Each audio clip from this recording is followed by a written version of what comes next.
Dude, this is like the coziest thing. I'm glad. Different set to you're used to. Yeah, bro, it's nice. It's a nice change. Yeah, I'm glad, man. Hey, your girl's not working. No, I'm on.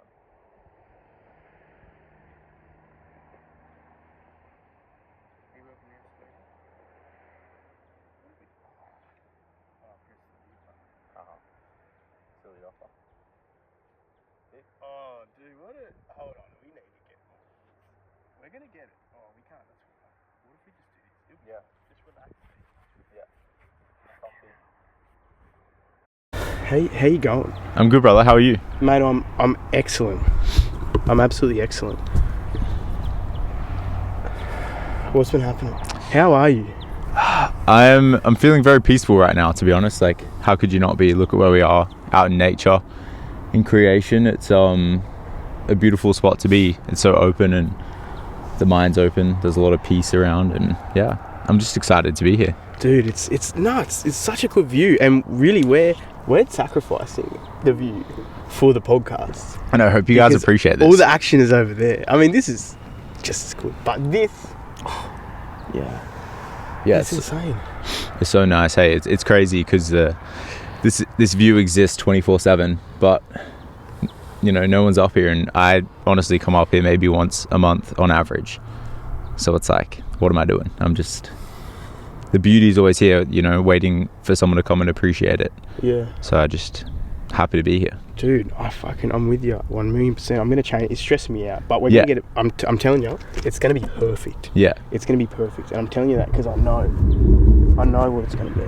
We're gonna do this. Do you want this one as well? No, we're gonna do it like this. We're gonna up it. Yeah. Do you want the box?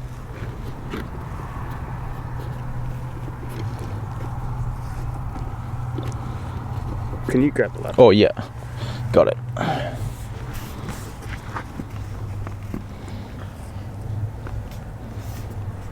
This is so funny, bro. It's so funny. It's perfect. Do you want that on the case now as well? It's almost perfect, yeah.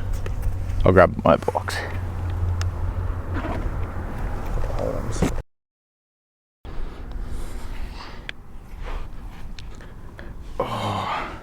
You're comfy there? I'm comfy, bro. I'm comfy. I wish I was close to you, but we're gonna leave. Bro, we're gonna leave, bro. This is cracker. Yeah. This is absolutely cracker. You're confines of nature. Exactly. And I want to look at you. Yeah. I want to look at you. I appreciate it. Mate, you live here. This is your home. Yeah. I mean, our home, but specifically your neck of the woods. Let me tell you something. Josh is like, yeah, I know. We can either do it in the office and then paints this beautiful scenery and then sends me a photo. And I'm like, okay, obviously we're going here. And just thinking that you'd just walk into it, and then we rock up and we're bushwalking. I'm telling you, it's one of the quickest bushwalks you'll ever do in your life. But we're doing it, and it's happening. And we climbed up this huge thing, and it was just hilarious. For me, it's hilarious. I was not expecting this. That's why it's so funny. I wasn't expecting to climb, and it was like the thing I didn't know I needed. I could see that as well, because you were just like, dude, what are we doing? Yeah, bro. But yeah, it's beautiful. You just like... Oh, no. Okay, now, holy shit, that could have been awful. Thankfully, I was fucking switched on. So, we'll start again because I just want to be sure. Josh, how are you? I'm peaceful, man. I'm so grateful to be here, out in nature. You know, I've just spent an entire day indoors staring at a computer screen. So it's nice to extend my vision. It's nice to feel the breeze. And it's good to see you, brother, as well. I haven't seen you in ages. Bro, it's been a minute. And it's so nice to connect with you in your home, really. It's like coming to your house, but just different, better. Yeah. This is your house. Yeah, man, it is. I feel blessed to have grown up here my whole life, 25 years. And I don't know, like just across the valleys, you guys can see behind us is where I spent so much of my childhood. So much of my childhood was roaming through that bush and just, I don't know, scavenging around, building bases, being a little rascal. So yeah, I'm grateful, man. How are you feeling? Mate, I'm excellent. Honestly, I'm excellent. I'm the best I've ever been in my life. And it's beautiful because I'm living what I manifested. Because you can manifest things in one of two ways, typically. You can see the vision. You can invest in the vision. You can invest in doing what needs to be done so that you can see it clearly. And then you've got part 2, which is taking action. And I can see it so clearly because I've been able to take that action. Now I'm living this beautiful life. What stands out for you when you think about what I just said in your own life? I think for me, what you said, I honestly just came to faith. Like, I have an osteopath who's a kind of like a chiropractor, but he's a very wise man in my life. And one time he said to me, like, faith is belief plus action. Belief plus action equals faith. And you talking about the action part of your life, for me, sums up what my faith is. For me, I believe in the things that God shows me and God tells me, and the desires he places on my heart. And if I want to be a man of faith and living a life of faith, I need to action those. I think having belief is great, but without action, it's nothing. So when I think of that in my life, it's just the summary of my faith and what actioning it looks like. Because that's the hardest part, I find. It's, believing something can be easier and can come easier to you. But the part of action, that's the part that takes a while to figure out how to get good at that, I think, which I'm still figuring out myself. Is it scary to take action? 100%. Man, it's so frightening. I think, like anything, the more you do it, the better you get at it. But in the early days, it's so hard. And the things that come to my mind is like when Kyle and I did that sort of storytelling fast course, I guess you could call it. So I don't know if you know, but in 6 months we told 6 stories and put them out on YouTube. And one of the biggest stories we did, or the biggest adventure we had, was hitchhiking from Bondi Beach to Byron Bay on the kindness of strangers. So no money, no food, no shelter, all had to come from strangers, and accommodation and transport, and that for me was the pinnacle of actioning, like, faith in that sense, or the action part of the equation, because I'm at Bondi Beach and I have no money, and I'm walking up to strangers saying, hey, we're doing this thing, have you got $1, have you got $2, 5 cents, can you give us a lift up the coast, can we sleep in your house, we'll sleep on your floor. And it's hard. It was so uncomfortable to do that. And I remember this one scene, I guess, particularly in Byron Bay. There's this kind of like aura of Byron Bay, like, oh, it's such a great place to be, everyone's so kind and friendly. And on our journey, that was the hardest place to get help from anyone. I walked around the streets of Byron Bay for 5 hours trying to find somewhere to sleep, and no one said yes. And it's not shocking, I'm a stranger asking to sleep on your floor, but everywhere else we went, we found kindness with ease. And like the place that is meant to have all the kindness seemingly didn't. So when it's things like that, I do find it very hard to action, but having done that, it's given me a really strong reference and point in my life to look back on and be like, man, you did that. You got up there and back purely on the kindness of strangers. You can do anything. How did that idea even come about? So it came about because we did like to give context, we had done a podcast for 18 months or so. Just maybe put it up a little bit further away. Further away? Yeah, like there? Because it's quiet. It's picking up on it, bro. Like here? Yeah, that's all right. Yeah. Sweet. So the way it came about was we did like almost a fast... Actually, the way it came about was we did Yes Theory's like storytelling course. It was like a 6-week course from memory online, and at the end of those 6 weeks we had learned so much about storytelling, and we were like, all right, let's go and action that now. Let's go and figure out how we can put all the theory we've just learned and put it into practice. So we set ourselves a goal of doing 6 stories in 6 months, and then the way in which we come up with the concepts and the ideas, a lot of it is desire led. What do I want to do? What's something that interests me? Whether it be the actual experience that interests me of traveling up the east coast of Australia, or whether it's the idea and the story that we want to tell, be it a story around food waste and how I feel as humans we waste too much food, and I wanted to tell a story around that. So we ate people's leftovers for an entire day in the city, just walking around. If there was like a half-eaten avocado and toast, we'd say, hey, can we eat that? How was that? That was the most uncomfortable because it hits your pride, and I've never experienced that as someone who has grown up in Australia and, you know, had access to moderate wealth and comforts and luxuries of life. I've never had to beg for food or anything like that. But when I'm there asking someone, hey, can I eat that leftover food? They have perceived that food as garbage because they're not eating it. They're going to throw it in the bin. So here I am asking them for what they think is rubbish. And it really played with ego and pride. And it was such a difficult thing for both Kyle and I to overcome on that day. But, you know, part of the story, part of the challenge, you got to do it. And by the end of the day, I felt so comfortable asking people for food. And I remember feeling like I could do anything now. Like that was, you know, stage 1, what's stage 2, and so on.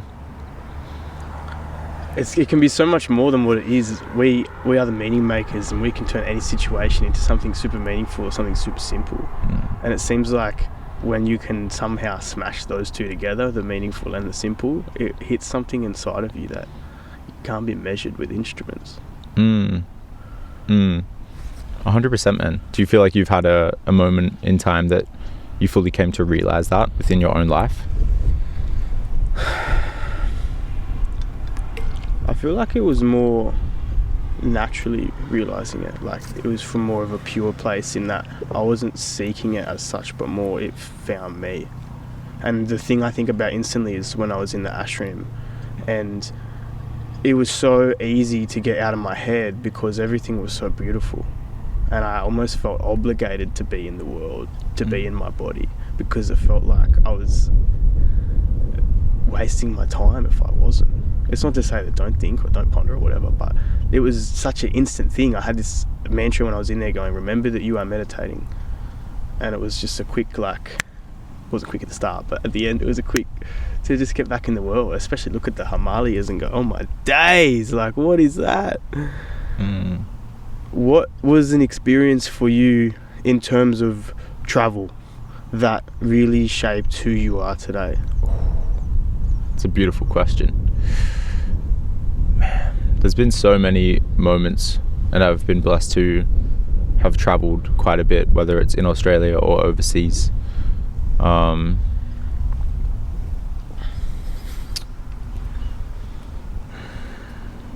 would say maybe the most pivotal one was when I did, there's two that come to mind. When I hiked the Larapinta, which is a trail in the middle of Australia, and when I did the drive, the doco from Sydney to Uluru in cheap, crappy cars with my mates. And the reason those two stand out is the Larapinta was the first one that, it was the first time in my life you know when you look at people and they're doing trips and doing things, hiking trails. For me, I'm an avid hiker, so that's the reference. But I look at people doing these things and go, man, I'd love to do that one day. And that was kind of just my mindset and my existence for so long. And it wasn't until one day I just went, what if I did it? What if I did, what if I did the thing that I keep saying I'm going to do one day? And I could not tell you what prompted me to think, what if I did that? But anyway, I messaged my mate and said, hey man, do you want to do the Larapinta? He had no idea what it was and just said, hell yeah man, I'm keen. Absolutely. And then we organised it and planned it and went out and did it. And it was when we were driving to the middle of Australia to go and hike this trail that I was like, wow, it's crazy how I'm just actually doing this thing right now. This thing that I always thought would be one day. So that was a big one personally. And then I think maybe in like a work and business sense and a confidence sense was the drive, because it was this idea that I had in my mind, and then now it's come to fruition, come to reality, that we're going out and making a documentary and with the aim of helping people. And that installed a lot of confidence into me to be like, man, if you have the idea, or maybe what I realized more was probably that like the reason things don't happen is because we are in our own way. I think that was like the biggest takeaway from doing the drive itself. Why did you do that? Because that was the first big thing. I remember talking to you. I was actually on I remember exactly where I was in the car. I was driving from Samsung. I was driving between Parks and Dubbo, coming from Wagga. I remember it so clear. And we had a yarn, and you're like, bro, I'm coming through Bathurst. We're going to Uluru, and I'm like, what? What was the spark that started that specific adventure? I was initially going to do it with the guys that I grew up with, and COVID had hit, and we were like had to postpone it because borders were closing, etc. And then a few years go by, and I think I'm very grateful for those few years, and maybe that it didn't go ahead initially because the project had evolved, and I think maybe our intentions for wanting to do it were slightly different. For me, it was a bit more focused around wanting to really try and help people with this film and have an adventure. But I feel like maybe for some other people it was adventure first and let's help people on the side, which I don't think is a bad thing at all. But I think it just, when you have that mismatch, the outcome looks very, very different, and the process to get there looks very, very different. So when the borders reopened and it looked like we were going to be able to do it, I reached out to the original people who were involved, and they didn't want to do it anymore. So I found some new guys who were really aligned with the mission. So yeah, I think for me, like, where it really came from was just desire to help and desire to have an adventure. It's just like nothing seemed cooler to me at the time than buying a cheap car and driving from Sydney to Uluru with people you love and filming it. What was the takeaway from that experience? Man, there's so many takeaways from the experience of traveling. Obviously there's the film and there's takeaways from that side of things, but I think the actual experience and what we were doing was, the biggest takeaway for me was like, we have the answer to zero suicides. Like, everyone understands how we could get there, but again, it's this action thing. Seemingly we're not actioning the belief that we have inside of us, because, and the reason I say that I think we all know is because my car is painted in chalkboard paint, so you can like grab a piece of chalk and write on my car. And as we were driving out there, anyone we met, whether it's a service station attendant, someone walking their dog on the street, anyone, we would just go up to them and say, hey, we're trying to get the world to zero suicides. How do you think we could get there? And they would write their answer on the car. And when you looked at the answers collectively, it all came down to like a few fundamental things, like openness, love, community, connection, vulnerability. It's like, man, everyone seems to know how we could get there, because when you again action those things in your life, you seem to be at a really good place. At least for me, I know I do, and the people around me, when they're constantly connected with their circle, when they're constantly being vulnerable with themselves and the people they love most, they're at like the best place in life. So that for me was one of the biggest takeaways, was, again, belief is amazing, but without action there's no faith. Why do you think this is the reality, that we are in a world with zero suicides? And why do you think that so many people have an answer, but like you said, it's still not there? Man, it's a good question, and I honestly, I don't know the answer to that. What do you feel? I feel sad, like when I think about someone wanting to take their own life and, man, leave this world, leave everyone they love behind, everyone who loves them. Like, it puts so much sadness into my heart. And it's like, you know, when you're a kid and you just are crying and you don't understand why you're crying and you just want to change the situation, but you're a kid, you don't know how. I feel like that. Like, I'm not God, I don't understand people to that level, I don't understand everyone's experience, but I just see and feel this really horrible, sad thing. And I guess in ways I try to do things about it, because I never want to be someone who sits on the sidelines. I never want to see something and not say something. It's just, I don't know, I remember learning in school about bystanders in bullying, and I never want to be a bystander in life. I don't want to stand by and watch my life go by, watch other people hurt themselves. And it's not my responsibility to fix the world. I can't solve every issue, can't solve most issues, if any. But the ones that pull on my heartstrings, I'm going to try to do something about it. Do you have a mission or something that you want to solve? Something I want to solve. I feel like right now my mission is storytelling.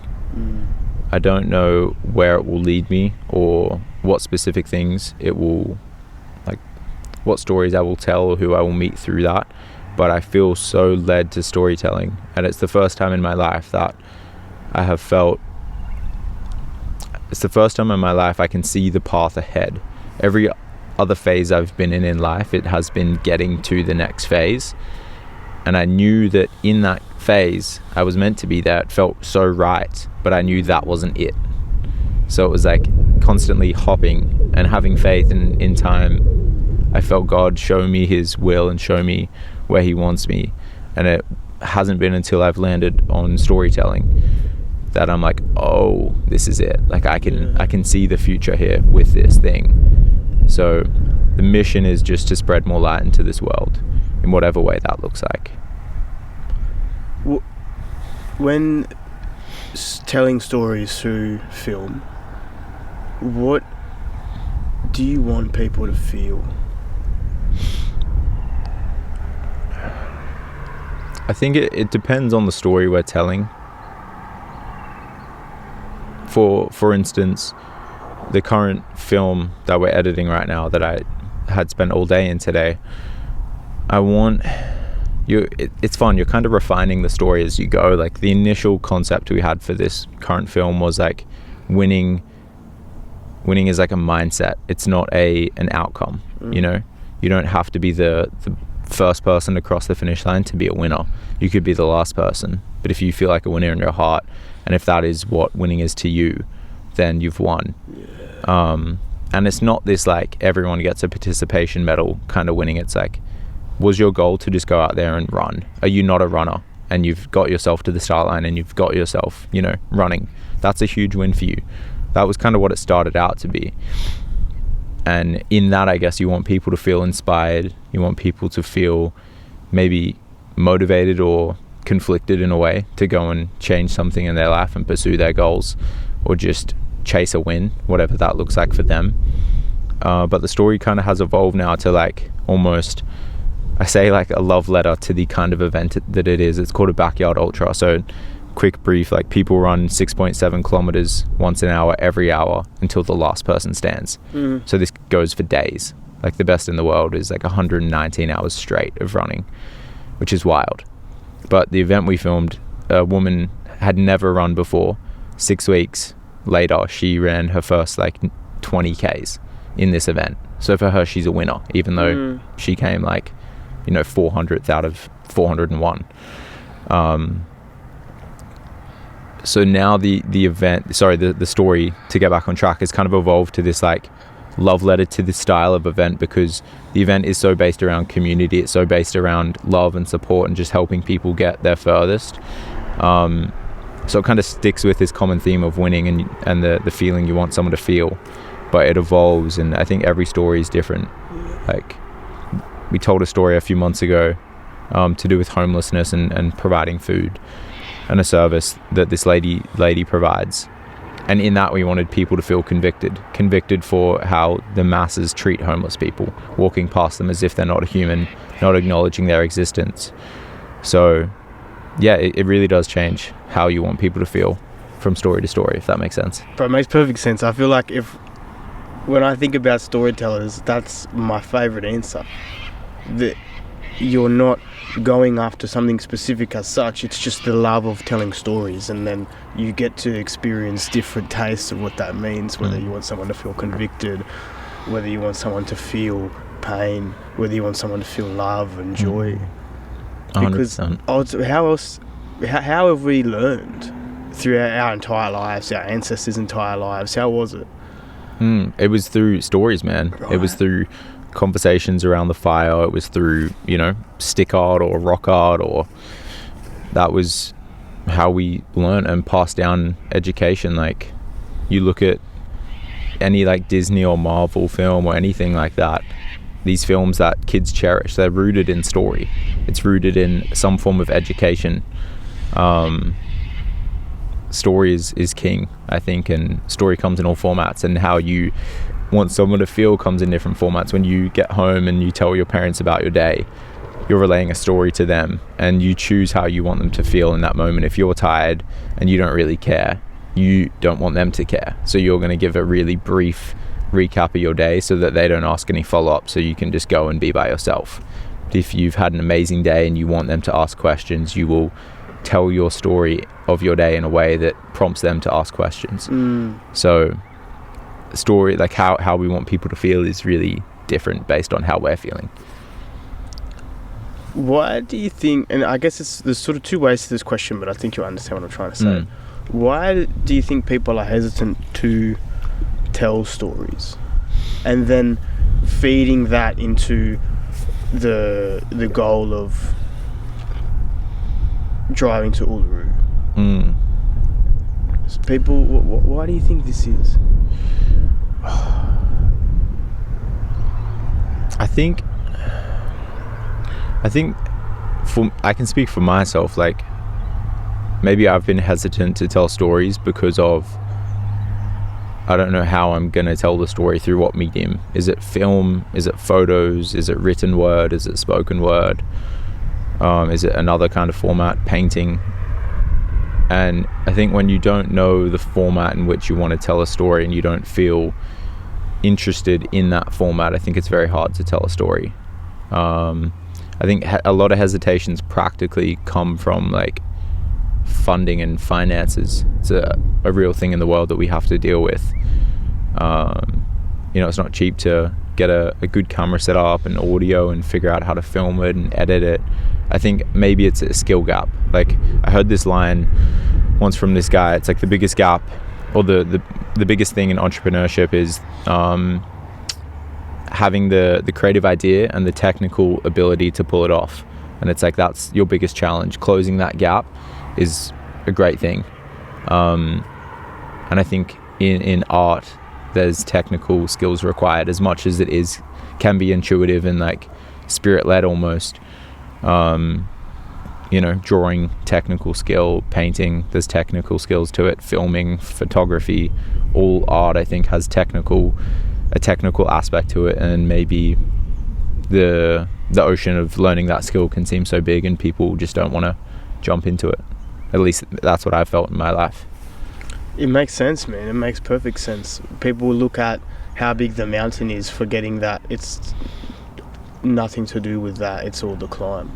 But then you go deeper, and then people don't feel like they can climb. For what reason? For what reason do you feel like people don't even bother with the climb? I think the words you tell yourself and the words other people tell you are a big factor in that. If I'm at the bottom of a mountain and the people around me, being friends, family, co-workers, whatever I consume, podcasts, etc., music, if all that is telling me that like I shouldn't climb or I can't climb, why would I ever climb? Like, I've just had all these reasons to believe that I can't do it. It's going to be so difficult and so hard, and I'll never make it. Whereas if I have an amazing circle around me, encouraging me, telling me, you can do it, even if they don't know or fully believe in their hearts, if they have doubt, but they're telling me, I believe in you, you could get up there, there's no reason you can't. That instills a different kind of confidence, and it doesn't give you a reason to doubt yourself. It just says, oh, everyone seems so confident in me. Then it's almost like failure isn't even a real thing. And of course you're going to make it up, or at least you're going to be on the journey and you'll learn something from that. So yeah, I'd probably say just the circle around you. How long did it take you to find your circle?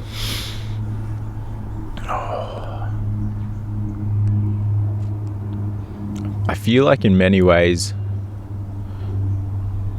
my circle found me, and I think it's true in the sense that you attract the people you know, how you are is the kind of people you attract. If you're good vibes, good energy, you'll bring those people into your life, and vice versa. If you're not good vibes and not good energy, you'll bring those people into your life. I've always been super blessed with amazing friends, people who care and love me. I think my current core group of people who I know will be there on my deathbed, I think it was in my teenage years that I found those guys, and it's evolved over time. But yeah, I've always just had really quality people around me, and I think some of my relationships have been seasonal as well. I think at the time it served me and I served them in that way, and it was really amazing. But now I might not necessarily gravitate towards those people, or they might not gravitate towards me. But I think at the time it was so valuable. So honestly, I would just say I've been blessed with people, friends my whole life, which is such a blessing, because I know a lot of people don't have that. So I do feel very grateful. How do you feel when you're around them? Oh man, I think my friends make me feel convicted in a good way. They encourage me and they make me feel good about myself. They challenge me mentally, intellectually, spiritually, physically. And they also just make me feel so light and joyful and childlike. I have the best time laughing at the stupidest stuff with my friends, but then I have the most deep and meaningful conversations that really impact me and change the way I view the world. I feel everything with my friends, I would say. When I'm around them, I feel everything. I feel safe though. I feel very, very safe, no matter whether we're laughing or whether we're crying together. I was talking about this concept today, and you just gave a description of something I'm going to explain in 2 sentences. We talk bullshit and we talk real shit. It's the yin and the yang. And for me, I need both. I need real stuff. I need people in my life who are going to call me forward. I need people who I know will always be honest with me no matter what. I need people who can love authenticity in both ways. But then I love talking pure shit about nothing, speaking for hours and not saying a word. Yeah, man, it's so valuable to have that. I feel a lot of people have one or the other, but to have everything, to have that full circle of everything is such a blessing. Do you feel like there was a time in your life where you had more of one and were seeking the other? Whether it was more of the shit talk, for sure, and less of the real talk? Yeah, more when I was living more unconsciously, sort of following the path that will keep me, loved, or what I felt was loved.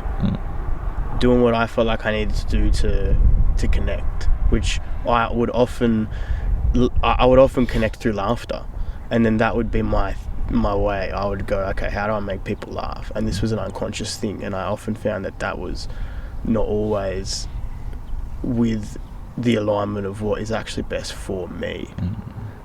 And I think sometimes it's mad, to hang yourself up and let people have a laugh. But then this is why authenticity for me is such a high value, because to be authentic and then to be loved exactly for that is the connection that we all deeply desire. And I realized that until I got that through and through, then I didn't realize it was missing. How did you, what made you realize that you were missing that? Understanding how it feels when I had it. It's you don't know what you've got until it's gone, but it goes the other way.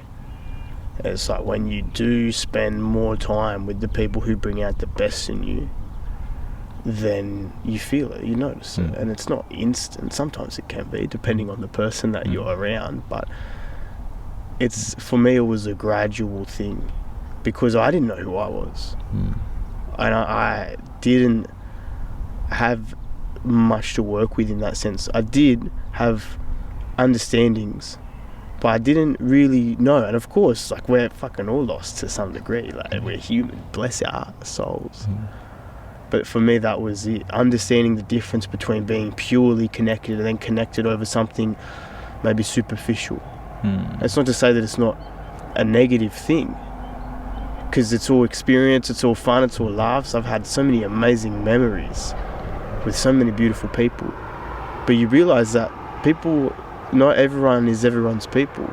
It's the nature of things. You find your tribe. You find the people who just sort of seem to fit with you like puzzles.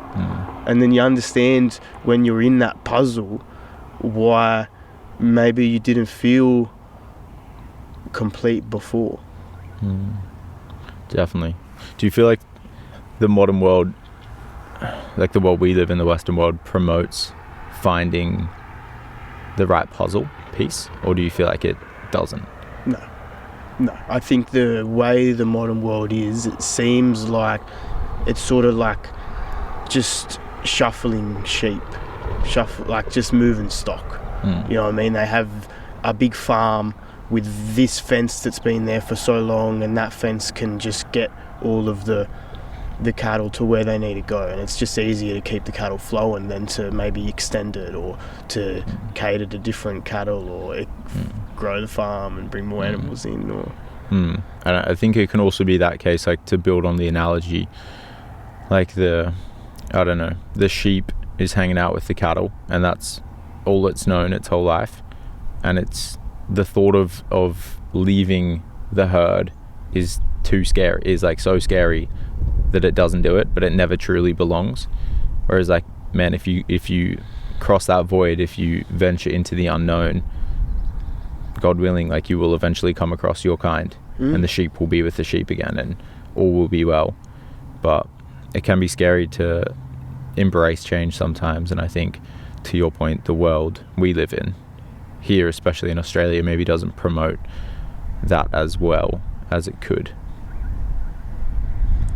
it doesn't, bro. But then at the end of the day, if it wasn't this way, then we wouldn't be in the career paths that we are, because it's making an impact to ultimately inspire and give people that framework and guidance that we wished we had in some level.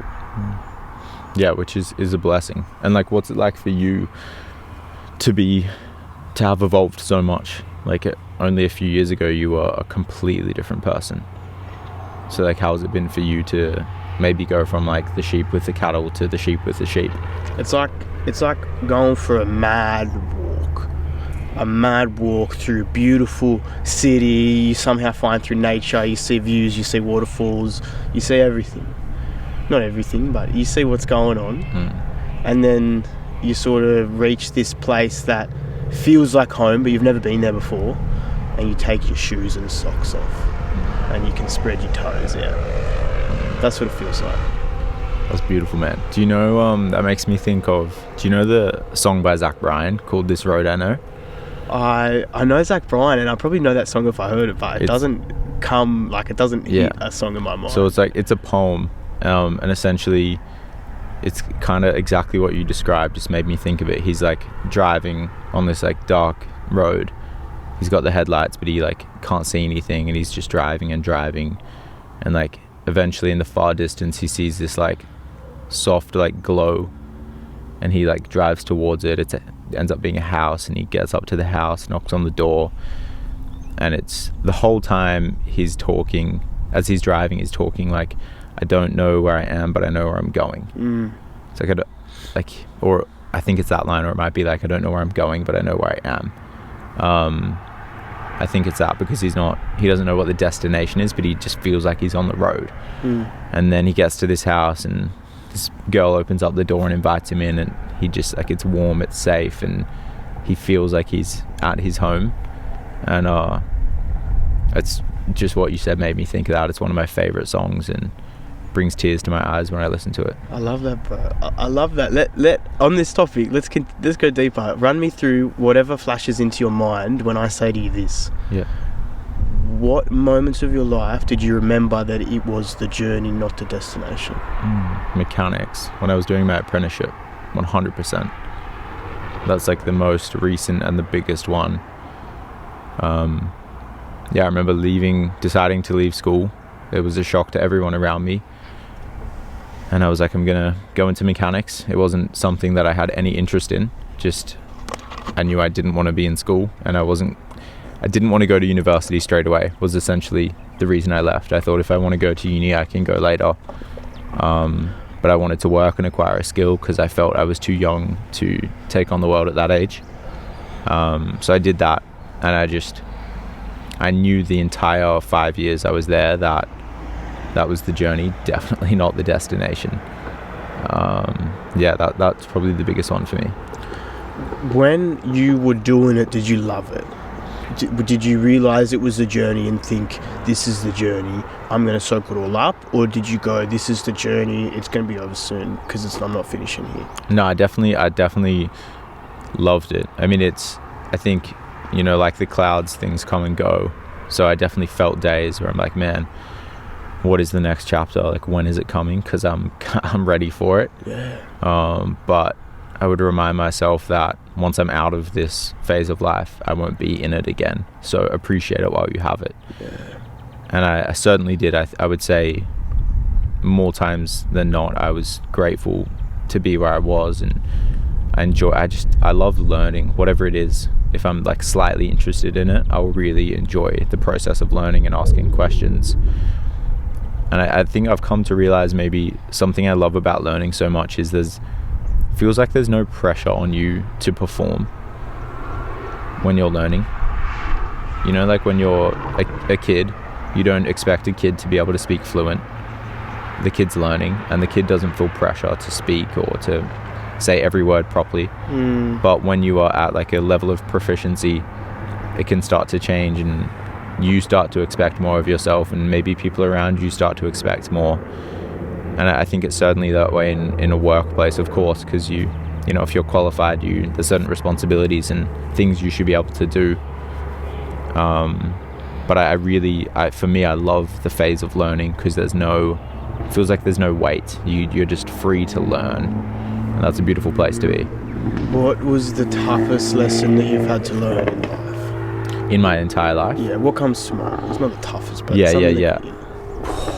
One of.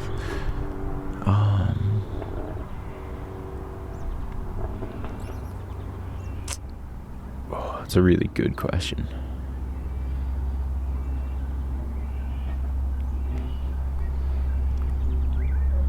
What comes to my mind is just like mortality and pain of others. Like the people you love, the people you care about, like their mortality is real and their pain is real. And you can't necessarily do anything to change that. And that was a really hard lesson for me to learn. Sometimes you just love people so much and you don't want them to experience the pain they're experiencing, but you can't control that. And also when you're on the flip side, in many ways you're grateful for the pain because you know how much it's going to help you grow and where it's going to get you to. But as a spectator, it's really hard to accept pain in others, I think. For sure, especially if you want to help them, you want to love them, you want to do everything you can. But at the end of the day, it's not about you. Like, this is their thing, and sometimes it's amazing to hold their hand, but then other times you have to just let them walk and even give them encouragement through words or through something. But then otherwise, it's just that the inner knowing. Like, it's like that thing, the F word we were talking about before, faith. Have you always been a man of faith? I would say not, or like, definitely not. I grew up in a Christian family. I went to church on Sundays until I was 12, and I started playing AFL and stopped going. I think the essence of a creator, the belief was always there for me, especially as I got older and started to step more into my own self, my own like mind and body, make my own decisions, become more of a man. It just made sense to me, especially honestly being a mechanic. Like, for me, the biggest thing I come to is like if you pull apart a car engine, for me, I look at that and go, someone made that. This is like so well designed, everything works so well together, like these parts are like, you know, machined to the 100,000th of a millimeter, and it's like it's almost perfect, you know. I'm like, someone made that didn't just happen. And then when I look at the world, the earth, I'm like, someone made that. Like the way the earth is positioned in the universe, in the solar system, the degree of tilt that the earth's at, that it rotates at to give us 4 seasons. We're not too close to the sun that we burn, we're not too far away that we freeze. The way trees take our carbon dioxide and make that oxygen, the very thing that we breathe, the very essence of our life. Like there's too many systems for me to think that like this just came about. For me, like personally, it points towards a creator of sorts. So I've always had that belief. But for me, it wasn't until I was 20 that I came to know Christ, I would say. And it's just been a walk ever since then, like a walk in the garden, just learning more and more every day. But yeah, I would, if that kind of answers the question. Yeah, of course it answers the question. Yeah. I'm going to quickly do a weep, and I want you to ponder on this. What does it mean to be a man? Oh, it's a great question. What does it mean to be a man? How does it look? It looks so good Sick. that I don't even know if it was recording. Oh, that's epic. Oh, I don't understand this. At least we have the audio.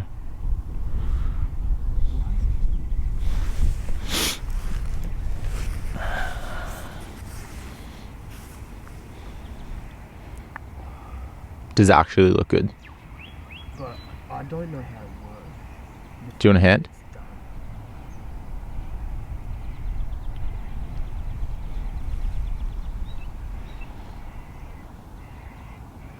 I'm going to pay. Easy. UP.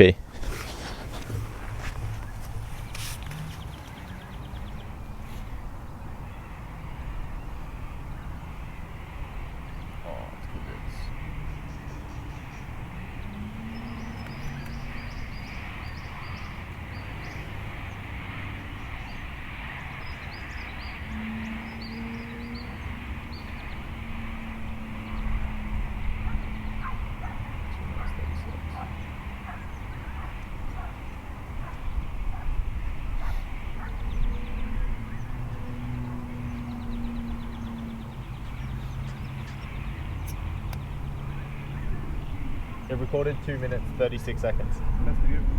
But that's all good. That is fucking...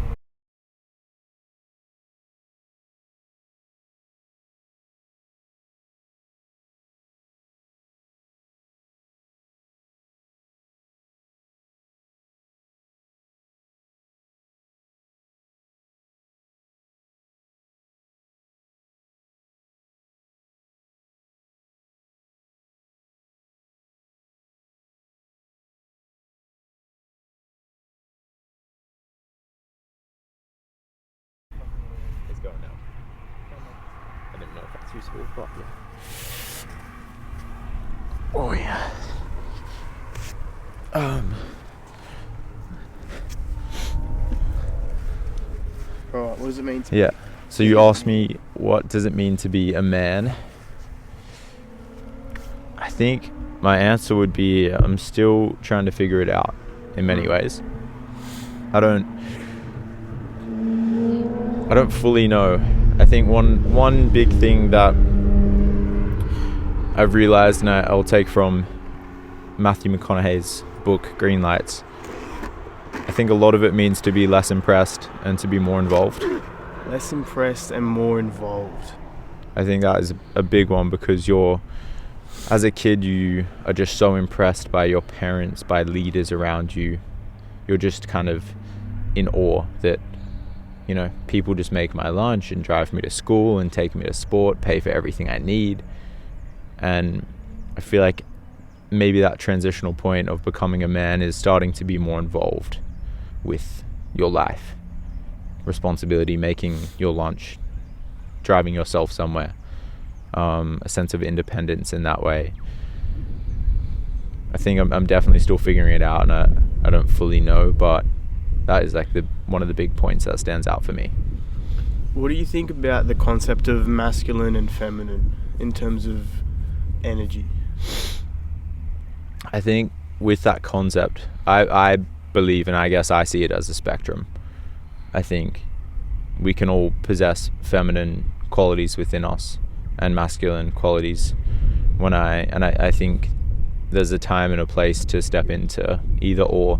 When I'm watching a movie, I'm a very emotional person. I have no issue with crying in front of people.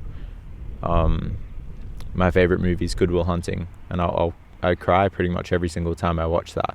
And for me, I feel like I'm stepping into more of a feminine energy when I'm feeling these emotions and feeling the concept of love and what that means. And this guy's, stepping into almost who he should be in the film, the character.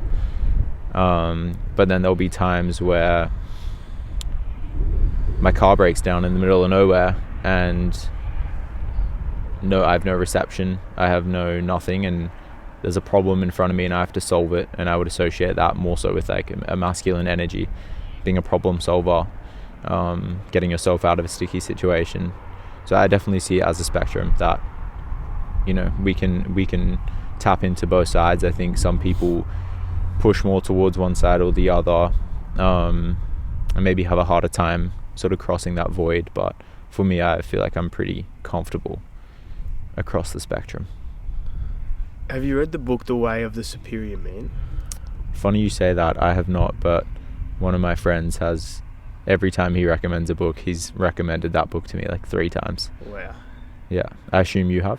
Yeah, many times. This has been a big thing in my evolution. I've just been studying this book and implicating. Is that a word?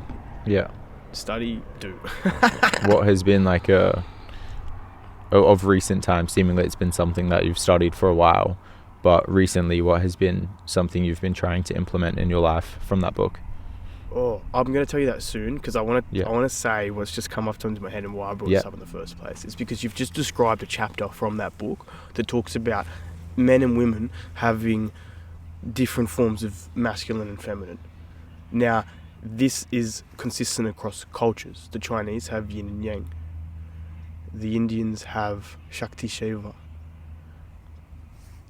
Masculine, feminine, I guess, is like the Western, what the way that we talk about it? I don't know. But my interpretation of that was this analogy, that we are all of us, humans, are a ginger lemon honey tea.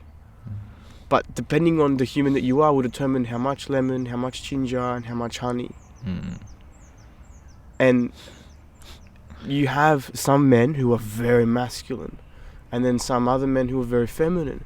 And then I love how they seem to find each other, the partners, friendships. They find each other where that will balance itself out in some really spooky, not in a negative way. I love saying spooky in like a whoa, like an amazement sort of way. Do you feel like your partner compliments you in that way? 100%. Like, man, I'm so blessed to have Danny in my life, and just the way every day I'm just surprised, like, to your, like, the spooky, the awe-inspired, like, what? That's wild. I feel that every day with her, just the way she behaves, the way she carries herself. I feel like we balance each other out really well. Again, there's times where she will step into more of the masculine role and I will be the feminine one, complaining or very emotional about something. And then there'll be times where it's the other way and I might take more of the leadership role and help her with something. So yeah, it's beautiful, and I love how we have this ability to just know where each other is at and know what the other person needs and provide in that way. the chapter that I have spent time doing. Fuck, is that a word? Implementing. Shit, I knew there's something there. Implementing. The stuff that I've been implementing is this chapter. Find a woman who is your complementary opposite. And I go deeper than that. I don't just think of like a female woman. I think of find energies that are your complementary opposite, depending on what it is that you're trying to do. And then if this is a natural thing, this is my favorite place to be. Because for me, when your values are in line, God, health, authenticity, when they're checked, then you can sort of slip back into your unconscious, but it's more solid programming. And every chapter of my life, I have found these people who match something inside of me that is helping me get to that next phase of life. What attracted you to Danny in the first place? That's cool. I really like the way you touched on like when your priorities are set then. Yes. Because I really do believe in that. Yes. I don't think then and then your priorities are set. If you're seeking that from the external, like it's not going to work, in my opinion and my experience. Same. But what attracted me to Danny first was her vulnerability, man. Like her, I remember it clear as day. Just I called out her name, she didn't know who I was, and then she came over and just was so open, like to a stranger she had just met. And not in a way of, I didn't by any means get the sense that she just tells everyone everything. I could see her fear and hesitation and almost like awareness of like, why am I telling this guy I just met this stuff? She was like spooked almost by it. And it was that vulnerability and just my curiosity. I was so curious to know more about her, how she sees the world, and many conversations on the phone, just talking and connecting. I think the connection just grows stronger. It was like the seed was planted that night, and it was and has been ever since then, just watered daily, and I believe it's grown into like a really beautiful plant. I love that analogy, bro. I love that analogy because that's what it is. It's what it is. Your connections with people from the moment you meet someone. It's like you make this unconscious agreement that you've just planted a seed together. And now you have the magical power to turn that into whatever the fuck you want. But the thing that is universal is that it needs what? What does that seed need to grow? It needs water. And water is commitment. Water is this understanding mutually that you're both going to be there and put work into this thing, because it cannot survive with just one person. You know, you both have to water the seed daily. Yes. Otherwise the plant will wither. And if you want to live a long, beautiful life and have that plant be something beautiful, you need like deep, solid roots that no matter the storm, they like the tree, the plant will stay standing. And yeah, I'm blessed to have that, honestly. What specifically have you done to grow deep, strong roots? Communication is like one of the biggest things I find. Faith for us would be the pinnacle and is our foundation. Those are our roots and our strength. But I think the way you extend the roots is, for us, communication, openness. Like, I don't know, communication can be like just talking, telling each other about whatever's going on, but true communication, truth in your heart. What are you feeling in this moment? Forget how I am. What are you feeling? What can I do to serve you in this moment? What do you need? It's almost like if a plant could speak, or it would be so much easier to keep it alive. If the plant just told you when it needed water, you could go and get water and water it, and it would be so much easier. I know I've let many plants in my life die. Literal plants as well, like plants in my room, just because I haven't watered them. So, and you can't always expect someone to just know what you need. I'm not God, I can't read your mind. So the better you can get at communicating to me what you need, the better I can then provide you with what you need. But also know your limitations. Know that I can't provide everything. And I think we do a really good job at that, not putting too much expectation or pressure on each other to fill every void. I feel lonely, you need to fix this, or I don't know, like we don't spend enough time together. Like that, we don't have that because we don't have unrealistic expectations. We know we're human. We know that we will fall short. We know that she would be disappointed with me at times and upset with me for stupid things I do. But she's not expecting me to be perfect so she can forgive me and we can move on. Because if she was expecting me to be perfect, that's a sure road to failure. Talk to me about forgiveness. Man, forgiveness is so difficult to get good at. I find the Bible calls us to forgive and forget, and I think forgiving is the easiest step of that. Forgetting is like so hard, and I do question, is it true forgiveness if you haven't forgotten? Because if someone has crossed me and I convince myself that I've forgiven them, but every time I see them in my heart, I remember what they've done. I'm going to feel those emotions, whether it's like anger or hatred or whatever I'm feeling towards that person for the things they've done. So I guess in that sense, I haven't really forgiven them, have I? Forgiveness is just something I'm trying to get better at, honestly, every day. It's like, I'm personally a lot better at the happier things and the things within myself, I would say, as opposed to like the external stuff. I can find it hard sometimes to forgive people, especially when it's other people around me they've hurt. Like if someone I love has been hurt by that someone, I find it very hard to forgive that person. But if that person hurt me, I can forgive them very easily and forget as well. Yeah, I don't know why that is. What's your hunch if you had to guess?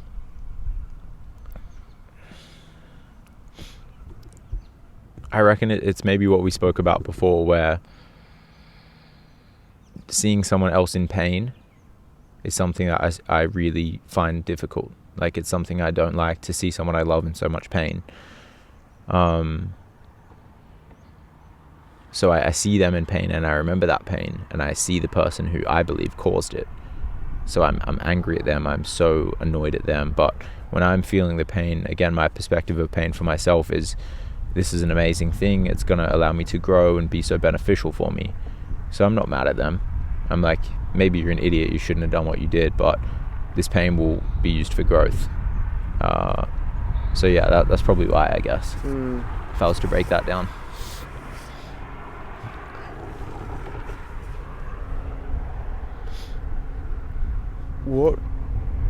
What is God to you? Because yes, we sort of touched on it, like you believe that things are so perfect that someone had to have created that. How do you honor that? Because I know that religion and Christianity is not something that's super common in Australia.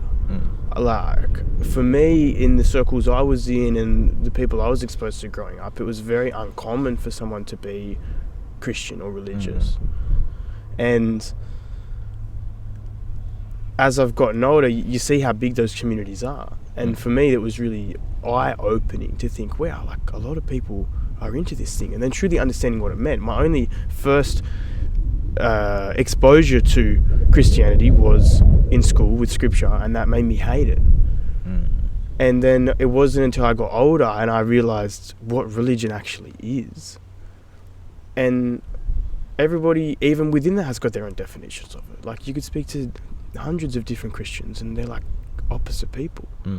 So what is God to you? Like, why God?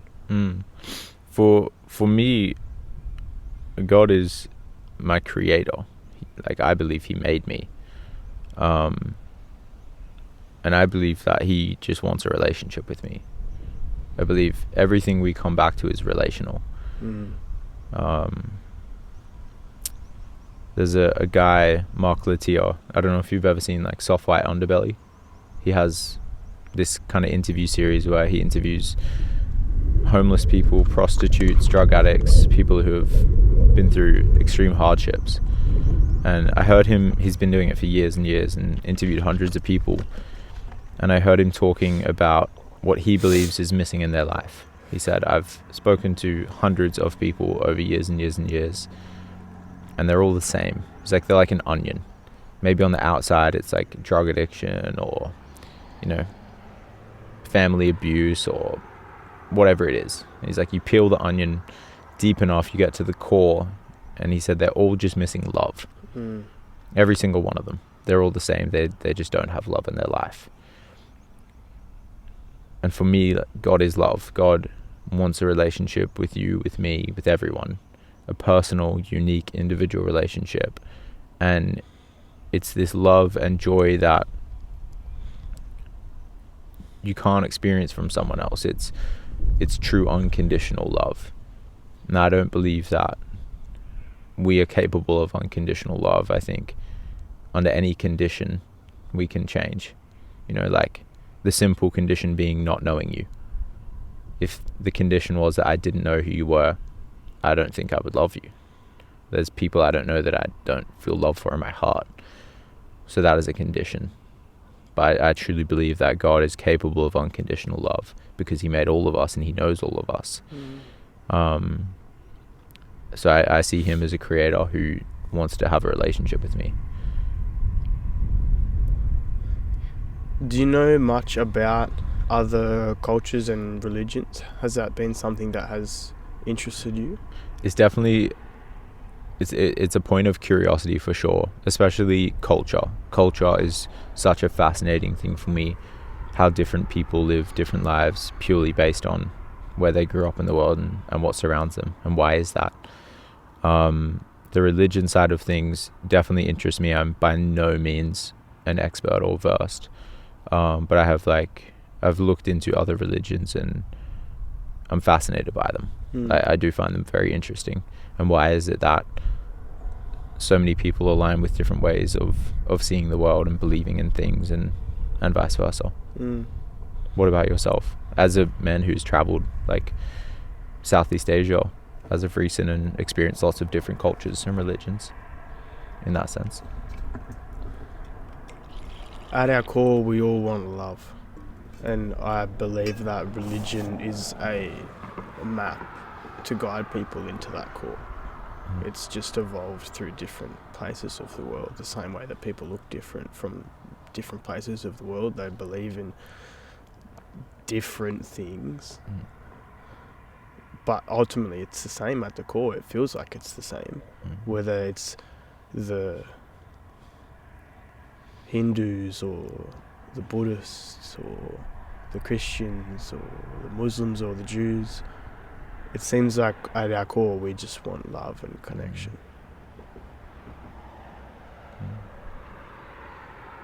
You felt that when you would go to church? You felt that love and connection?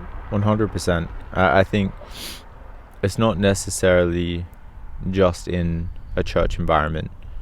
For me, I feel so much love and connection out in creation, out in nature where we are right now. Like believing that God made all of this a playground for me. I'm like the happiest kid in the world. Just feeling so connected and so much love out here. Because I stand at this very spot by myself looking out into the distance, and I can't help but feel loved and grateful because I feel that this was made for me, this was made for us to enjoy. And with that love, I feel a sense of responsibility as well, a responsibility to care for the things that I've been given. If a parent gifts a child a phone or a toy, you entrust in them some level of responsibility to care for what they've been given. And I try to remind myself that my life is, every breath is a gift. This could be taken away at any moment. So every time I get to breathe in, know that that is a gift, and try to be responsible with that. Try to not take it for granted. Don't waste it away. But also use it, like don't get given a toy car and just put it on the shelf and let it sit there its whole life. The car was made to, be rolled around and thrown about, and it's tough. It can handle it. It will get beaten up, sure, but use it. So I try to remind myself that my body is made to be that way. I've been given a body that can handle a beating or two, so go and use it.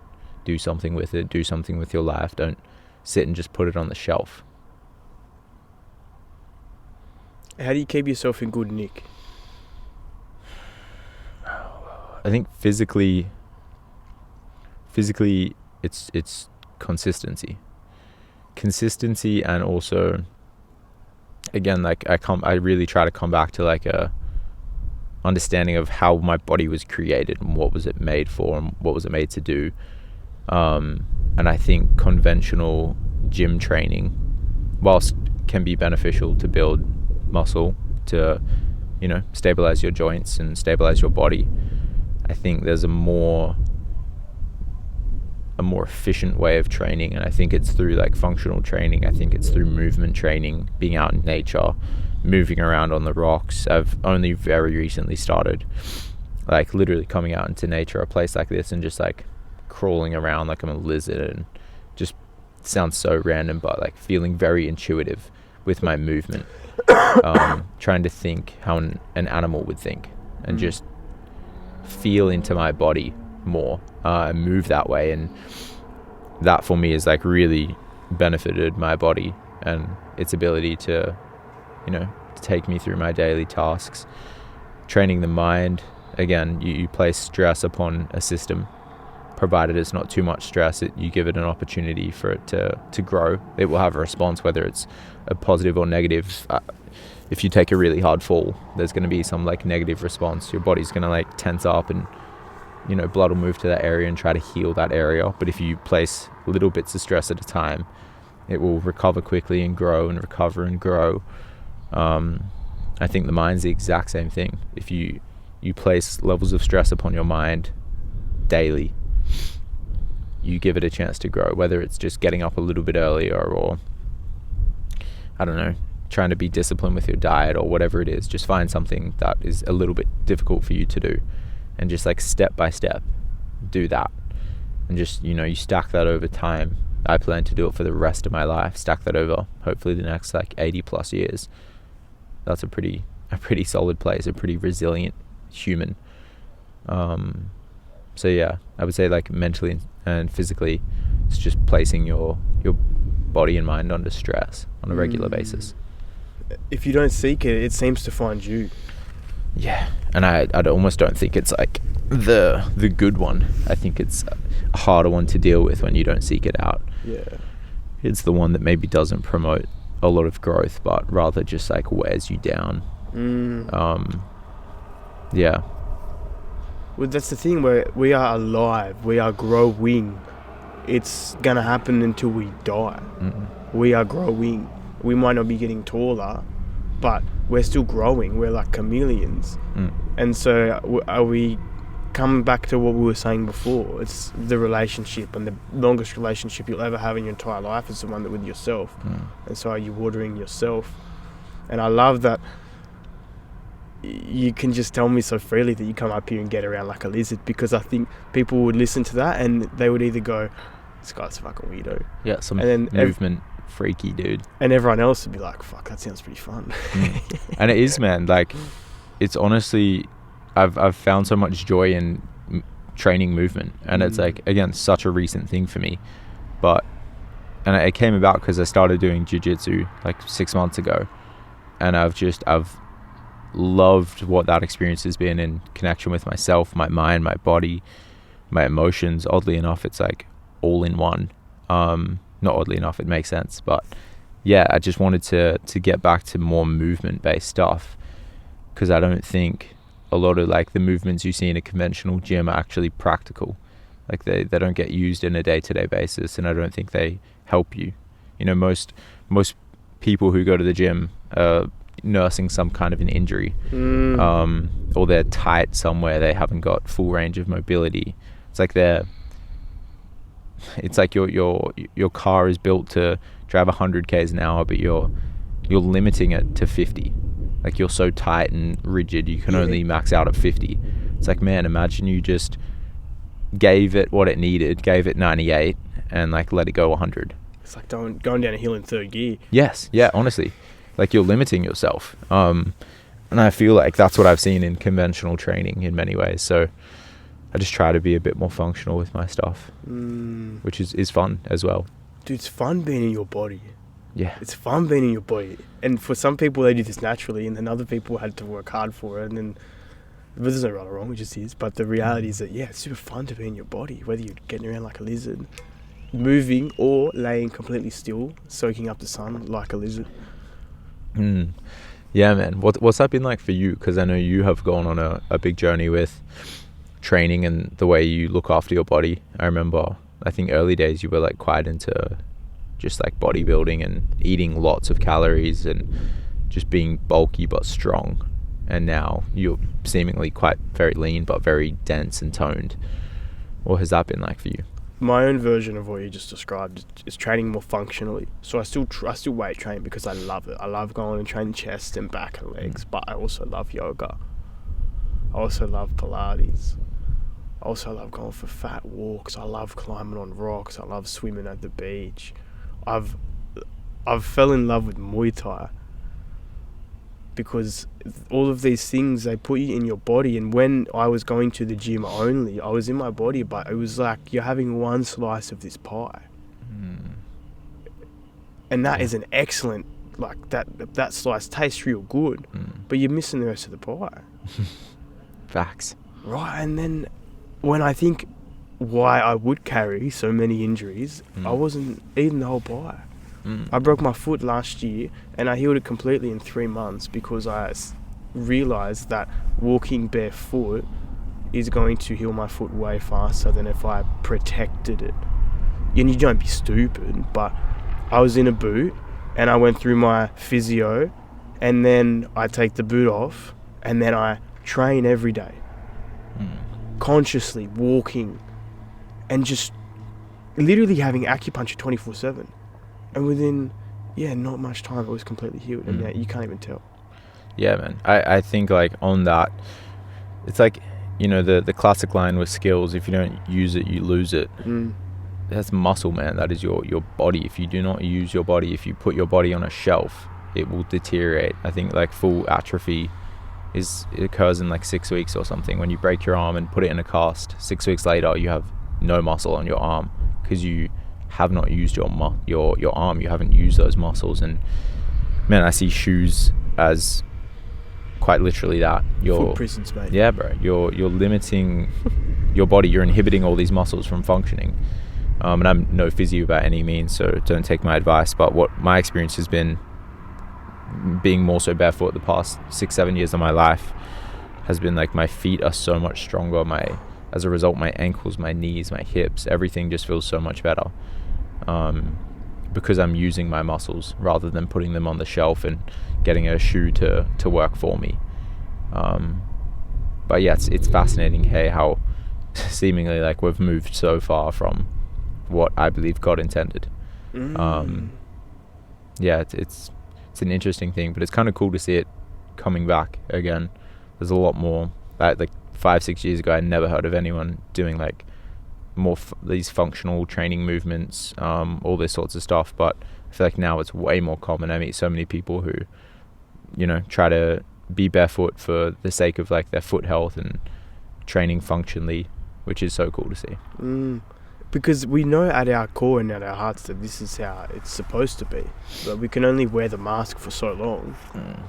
And some people make an identity in wearing that mask, because some people are very, very good at wearing masks. What was a mask for you that when you took off, you felt lighter? Man, I think one of the biggest ones for me would have been, in the drive. I took it off in the drive. I was like super insecure about a receding hairline. Like I used to have quite long hair. Like my hair was like down to like here or something. And I remember just when I would like go to the beach or like get my hair wet, your hair goes back, and I was so insecure about my receding hairline. And the reason I kept long hair for so long was because it would like cover that line, so it looked like the hairline goes straight across. And it just owned me, bro. Like when was that? It was 2022 that I did that. I reckon it was like a good 2 years of my life that it just like ate me up. And every single time I went to the beach with friends or swum, it was on my mind. It was quite physically like a thought, and it was determining my actions, my behaviors. And it's like, man, I'm at the beach with the people I love. This should be such a joyful, fun place to be, but instead it's like this anxious, insecure, horrible environment that I don't want to be in. But of course, fear is what holds you back. And then I just got to a point where I'm like, man, I need to liberate myself from this. And it was reading Brene Brown's book, like Daring Greatly, that I really understood like that shame cannot live in the light. Shame thrives in the darkness, but as soon as you expose it to light, it perishes. Because shame is darkness, and as soon as there is light, there is no darkness.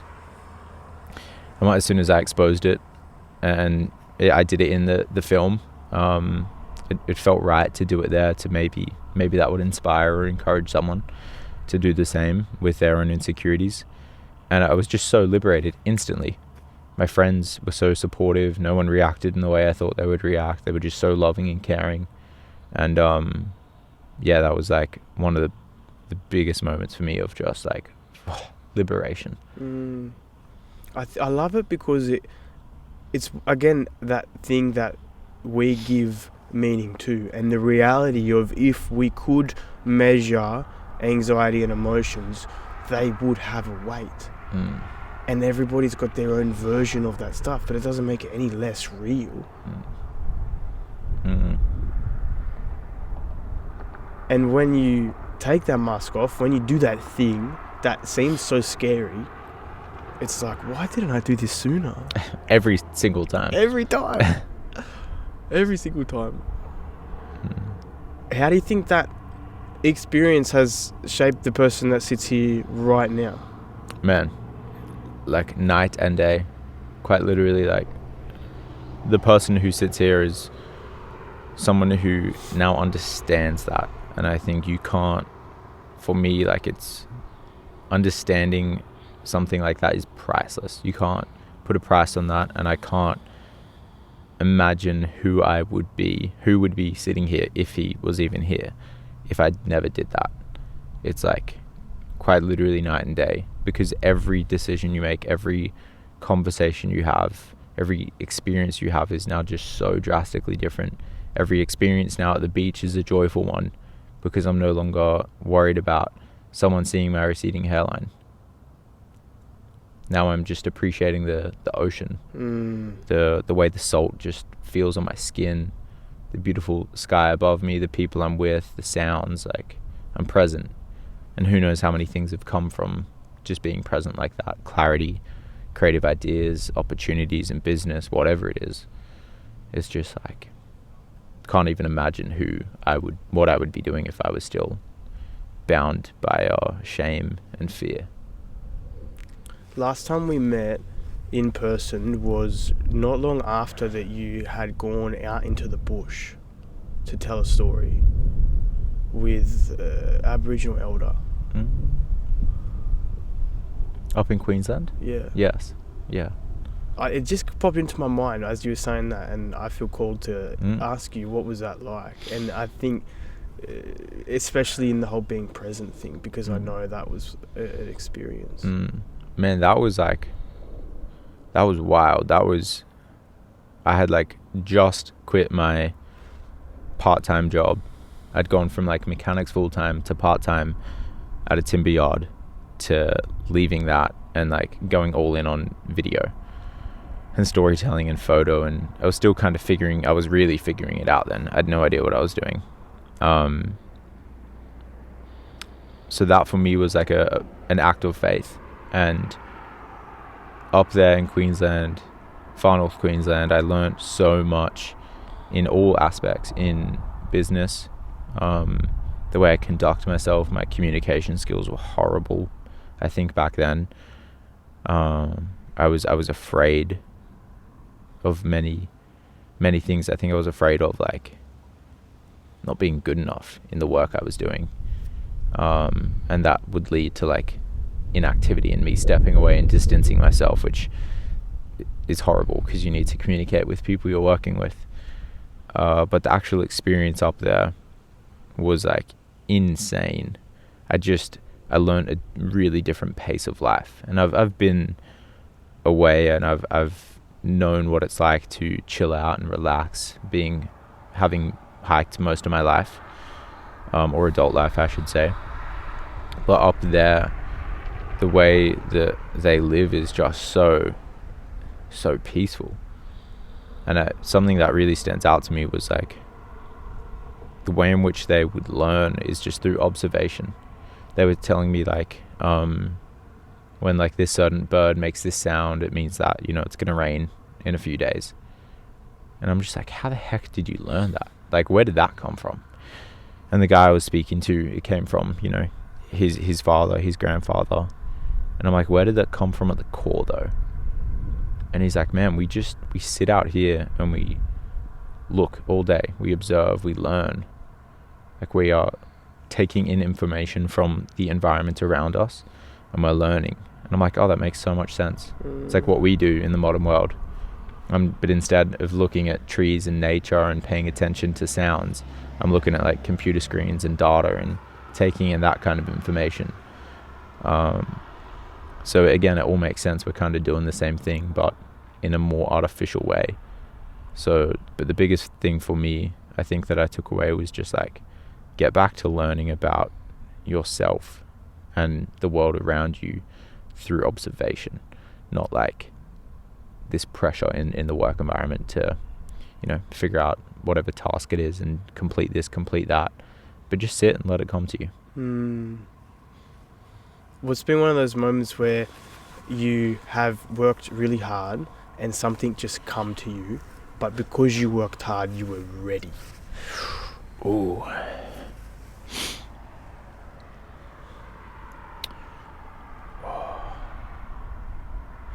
I think like it was starting the business, starting Lumina. And the reason I say that is because doing the podcast for like 18 months, doing the YouTube series, like storytelling, 6 stories in 6 months, that was like unknown preparation. Kyle and I had no idea what we were preparing ourselves for, but we just knew it felt right. It was kind of what we were speaking about before, of being on the path but nowhere near the destination.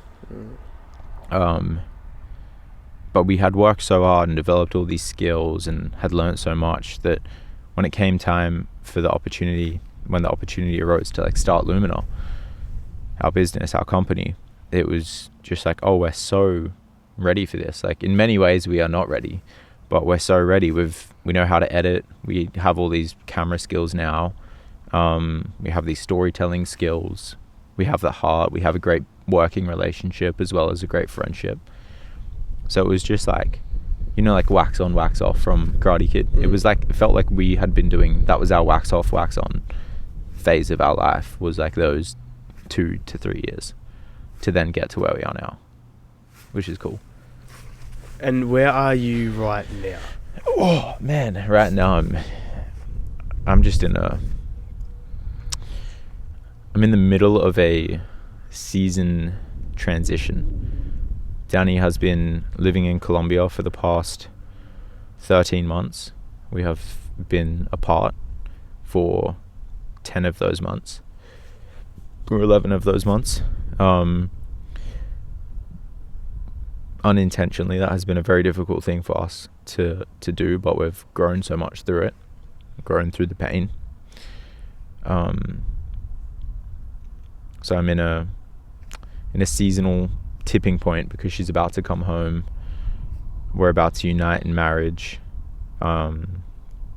Business wise, I'm in a point of, again, like another point of faith, another point of doing the thing that you believe, actioning that, and trusting in that. It's almost like beyond the light that we have right now, it's dark and we can't see what's there. And I feel like I'm right at the border of the light. Like I've been walking in the light for a bit now. I'm up to the point of darkness, and I feel that I need to continue walking, not knowing what is there, but knowing that my path will be lit before me, so long as I trust and act in faith.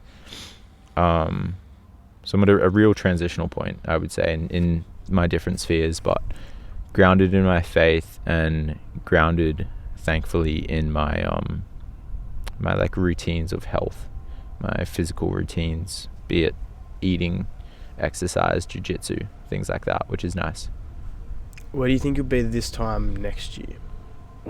Man, I love thinking about next year, because it's every time I guess I'm so wrong, and in the best way possible. Yeah. Like I'll find I'm either overestimating. Actually, no, I always underestimate. I'll always underestimate.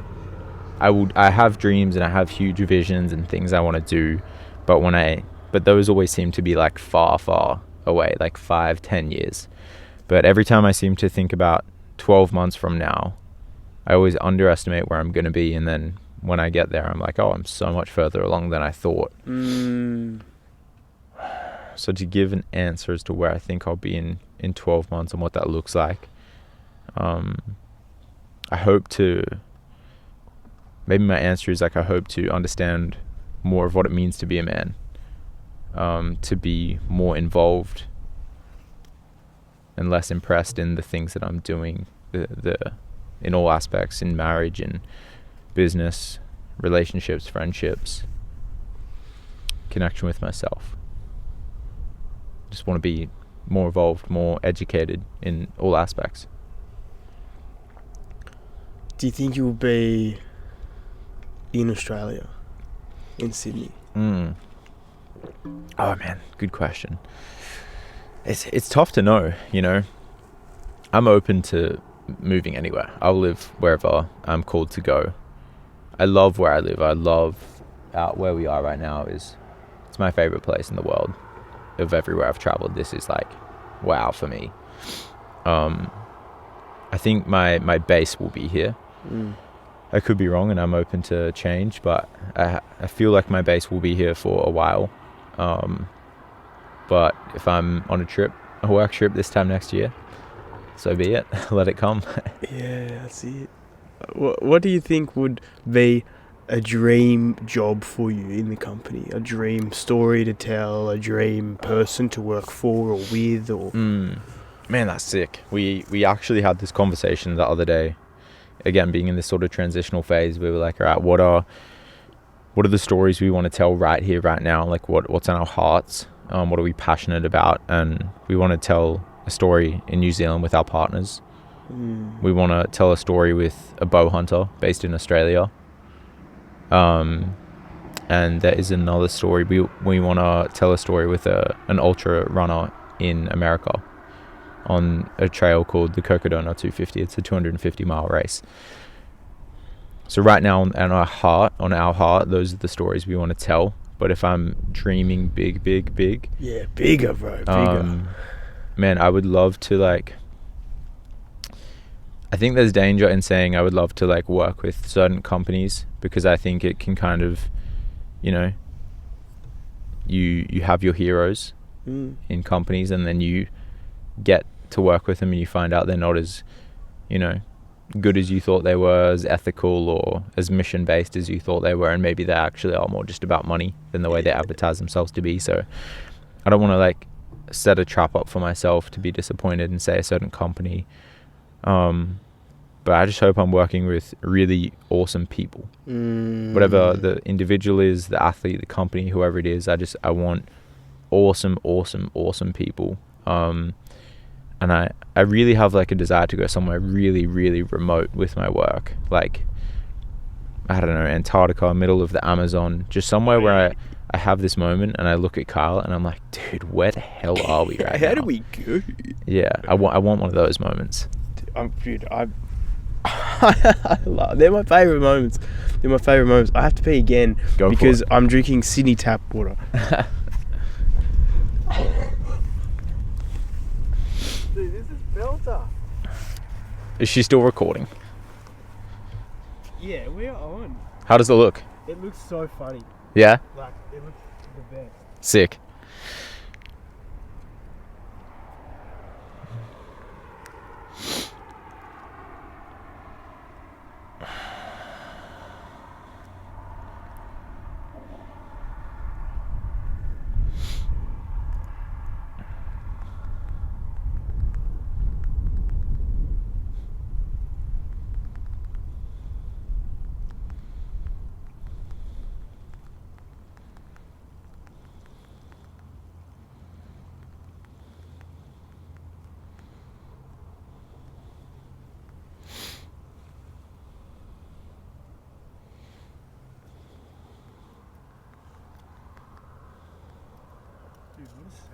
Bro, I literally just said to Carl, I'm like, dude, this is a sick setup.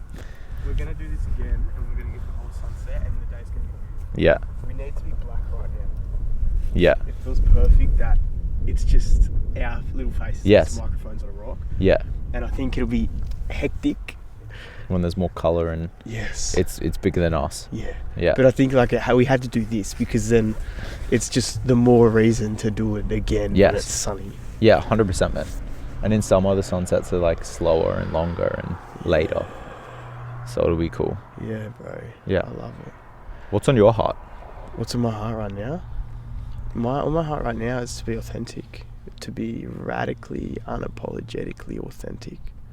That's what's on my heart. Man, that's like the best thing to have in your heart, hey? It's such a good thing.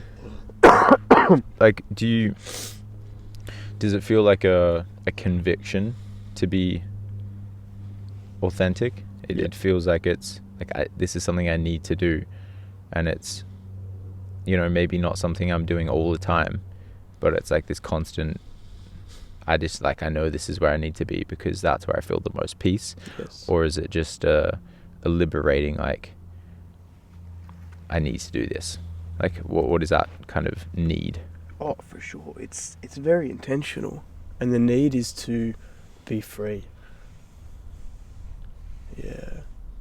The need is to be free. And I believe that we are in an incredible time of our lives where authenticity is almost like a currency. And the more radically, unapologetically you can be authentic, so long as it doesn't hurt anybody, like, be smart.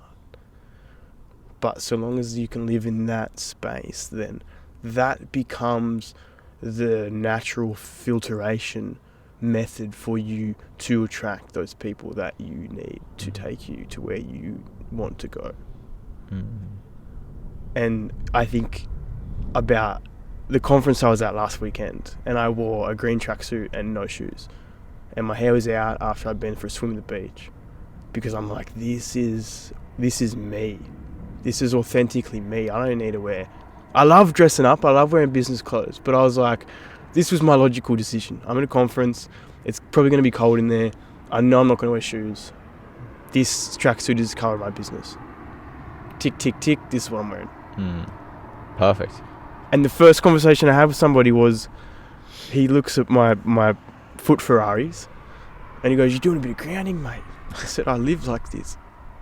And he was just sort of taken back a little bit. He was like, oh. And it was in that moment I was like, this is exactly why I did this. Because I say this because it comes from a place of pain, ultimately, because I wasn't always authentic. I mean, I was, but not the authentic that sets me free. The authenticity that sets me free. Would you believe me if I told you that in the week up to this conference, I pondered what I was going to wear for at least 12 hours. And that included me sitting on ASOS and Iconic, building carts, taking things off, thinking, are you really going to wear a tracksuit? Are you really not going to wear shoes? you should wear jeans, you should look more professional, you should be comfortable, it was just a big deal. It makes me think of this, your experience with your hair. It's like just that thing, it just got me. It was the little thing that could creep around and just keep me in it. And then I was like, I owe it to myself to do this. It was more of like a statement to myself, like, fuck no, you're doing this. You're doing this. And I'm so grateful I did it. It's one of those things that you could look at, it just means nothing. But then for me, it was a big deal. It was like, this is me being authentically me, because this is who I want to be. And they say dress for the job that you want, not the job you have. And for me, that evolved from slowly wearing more fancy suits to then back to a tracksuit with no shoes. Yeah, it's funny, hey, like, I don't know, when I hear that, I think I want the job where I can wear whatever I want. So I'm going to dress that way. Dude, exactly. And I think that's the best part about being an entrepreneur, and I think that's the best part about being so young in this time of our life. I think we will live harmoniously with AI, and it will put us closer to doing the things that we love to do, not the stuff that we fucking have to do, that we don't want to do, that we're just getting done. I think we've been blessed where our ancestors have done that for long enough to where now we get to eat some of the fruits. And that is do what we love. And what we love might not be go to a 9-to-5 and slave our asses for a company that doesn't care about us at all. For some people, they have found amazing companies with amazing cultures and they're happy to get their paycheck. And I think that's fucking awesome. I think it's so cool.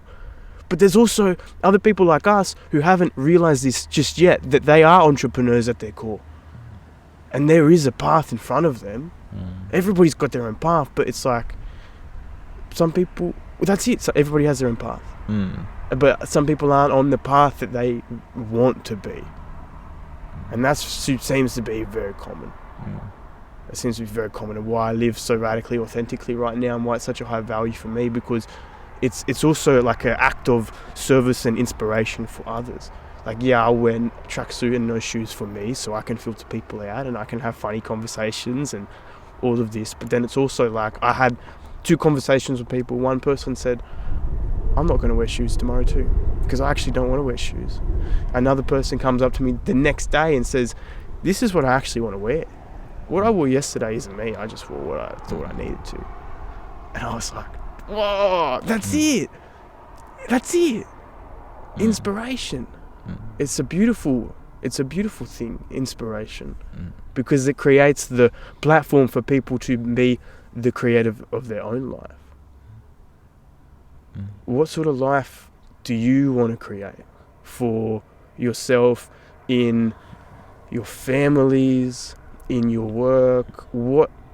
And it's, we've touched on a lot of these points anyway, but I still think it's so important to be clear about. Yeah. Matt, I want to say, like, how I just love your authenticity, and I love how you ended up deciding to wear what you wanted to wear to the conference, because it obviously had positive impacts on people around you, and also yourself. I can imagine, had you have worn the suit, you would have been sitting there so just annoyed at yourself, and maybe that energy would have, transferred to other people, and they would have stayed away from you. And you don't know how it's going to play out if you're not authentic, or if you're authentic, but you can sure bet that it will play out well if you are authentic. So just be authentic. But as for sort of what I want to make in my life and the environment I want to cultivate, I took a lot of inspiration from Let My People Go Surfing, which is a book by Patagonia's CEO and founder. I believe it's pronounced Yvonne Chernard. And I don't know if it's currently like this in all aspects, but the working environment that he created was like, let my people go surfing. If the waves are good on a Tuesday at 10 a.m, go and surf. As long as you get your work done, you don't have to sit here from 9 to 5. You should go and live your life. Like, work shouldn't be a restriction. It should be a liberty and a privilege that we have to earn money to provide for our families and the people around us. But hey, if the waves are good, go surfing. If you want to go rock climbing, go out and rock climb. And that is something in the work environment that I really believe Kyle and I cultivate well. And I'm blessed that it's, just us two. I think when there's more people, it can become a bit more complicated, and maybe people might not respect that and will take that for advantage. And then that's where I think tighter restrictions come in. But what we've cultivated for a work environment is like the best thing ever, I believe. I feel like we have, after a year and a bit, like last year we went too far with the freedom. We were like, let's work, 8 till 12, and then we'll go to the gym, and then work from like 2 till, 4 or 2 till 6 or something. But it just felt like there was too much freedom and not enough was happening, too much like chaos in that. So we've pulled it back and we have order, but there's no pressure. There's no like, if I was sick at any job where I had an employer, I was so afraid to call in sick. I was so afraid of what they would think, what people would say. People are going to be annoyed because now the workload for them has increased. Whereas in my business now, it's I have no fear of what Carl's going to think of me, or vice versa. If he needs time off just because he needs it off, it's all good, bro. Like, take your time. You're a human. I can't expect you to show up from 9 till 5 days a week and perform for the foreseeable future. Like, it's kind of a crazy expectation to place upon people. So I'm glad that has been cultivated. And I think with family, God willing, one day I have a family of my own. I want an open, what I was saying before with friends, like I want us to challenge each other on a intellectual level, a spiritual level, a physical level, emotional level. I want us to encourage each other. I want us to be able to laugh about anything and everything. I want us to be just open, like completely open books. Nothing is off the table. If you feel something on your heart, say something. Let us know what it is. Yeah, that's the environment that I want to cultivate. Humans being humans. 100%. It's like I'm not asking the tree over there to be like a rock. That's so dumb. It is, eh? Like, why would I expect my friend to be someone they're not? Yeah. Just let them be themselves. Exactly. And then, choose whether that's something you want to be around or not. Yeah. That's the beautiful thing. There's 8 billion of us. There's plenty to choose from, whether it's friends or partners or whatever. Like, if you're not vibing, just go across the pond. Exactly. Yeah. I love how there's over 8 billion of us and we're all the same, but we're all different. Yeah. It's epic. It's like it's like trees, man. Yeah. You could belong to the same species of trees, which maybe is like nationalities, but then other species are different nationalities, but like you're a tree. Yeah. And that's what one of my friends told me, who he used to be homeless, and he was speaking about how the way he was treated, and people would walk past him and not even acknowledge his existence as a human being. And he's like, before I am homeless, before I am Maori, before I am anything, I'm a human being. See me as that. See me for like my core and who I am. I think that's a beautiful reminder for myself, for anyone, to try to just see people as human beings and don't meet them at their behavior, don't meet them at their job title, don't meet them at anything, because by that way you're open to whatever, you're open to connection. It's a beautiful way to see the world, I think. Where do you draw that line between see their soul, not their behaviour, but know when to go, okay, that behaviour is not something that I want around me or in my life? How do you go about that? I reckon the same way, like I would say my body goes about it. If I feed it raw chicken, I'm going to like take a little bite of raw chicken, and my body's going to like instantly reject that, I assume. Maybe 6 hours later, who knows when. But like my body's response to the raw chicken will likely be like vomiting, illness. It wants to get it out. It wants to get it away.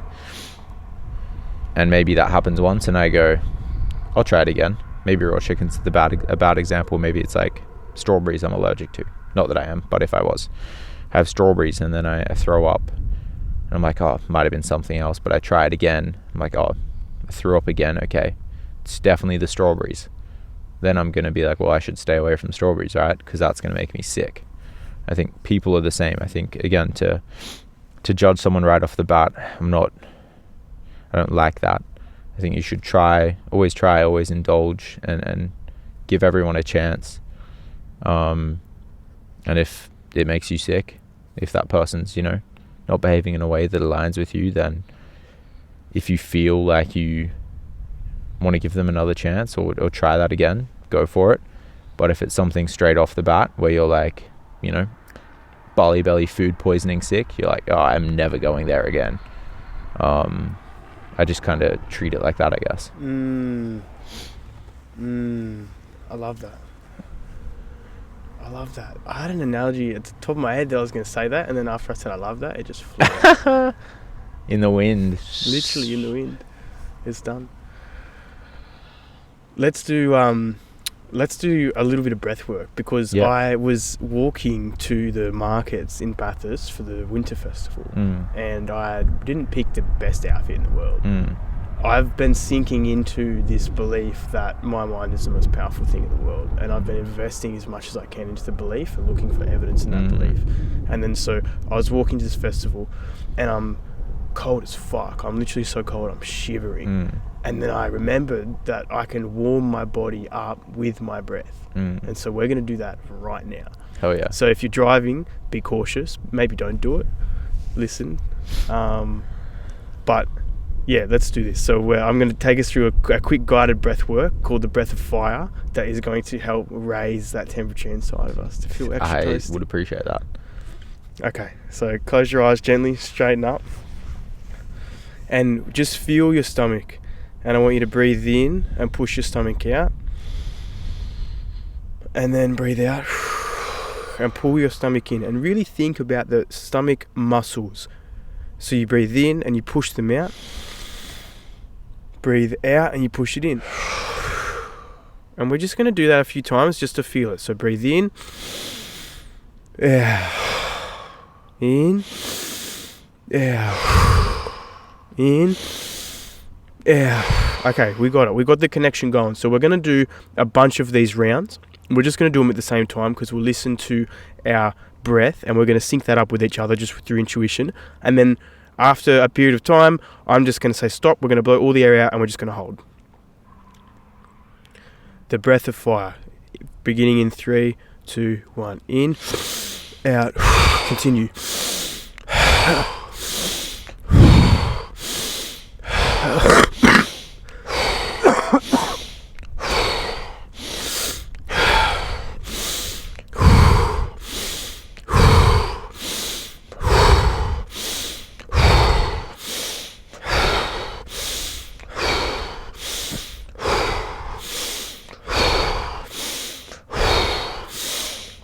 Try to relax your face when you do it. Strong spine.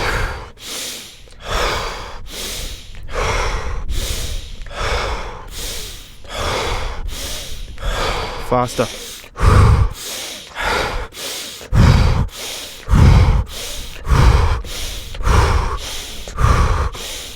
Faster.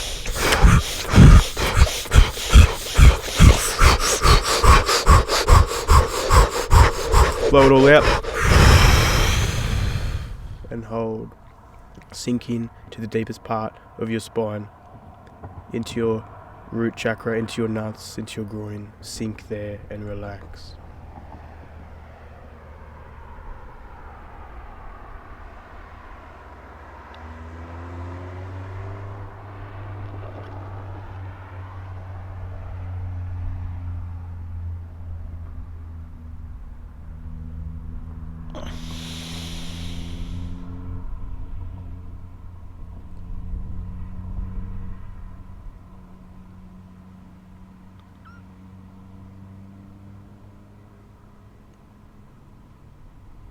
If you have to breathe in, but otherwise stay there.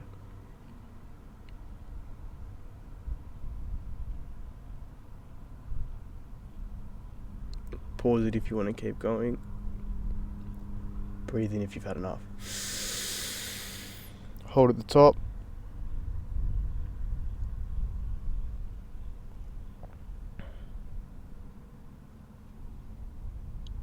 Relax your jaw and let it out. Now reconnect to your stomach, but breathe naturally. Breathe into your stomach, filling it up. Let it go. Staying connected to your stomach. With every breath, feeds the fire in your belly that keeps you warm. Gently wiggle your fingers and your toes and come back to the space.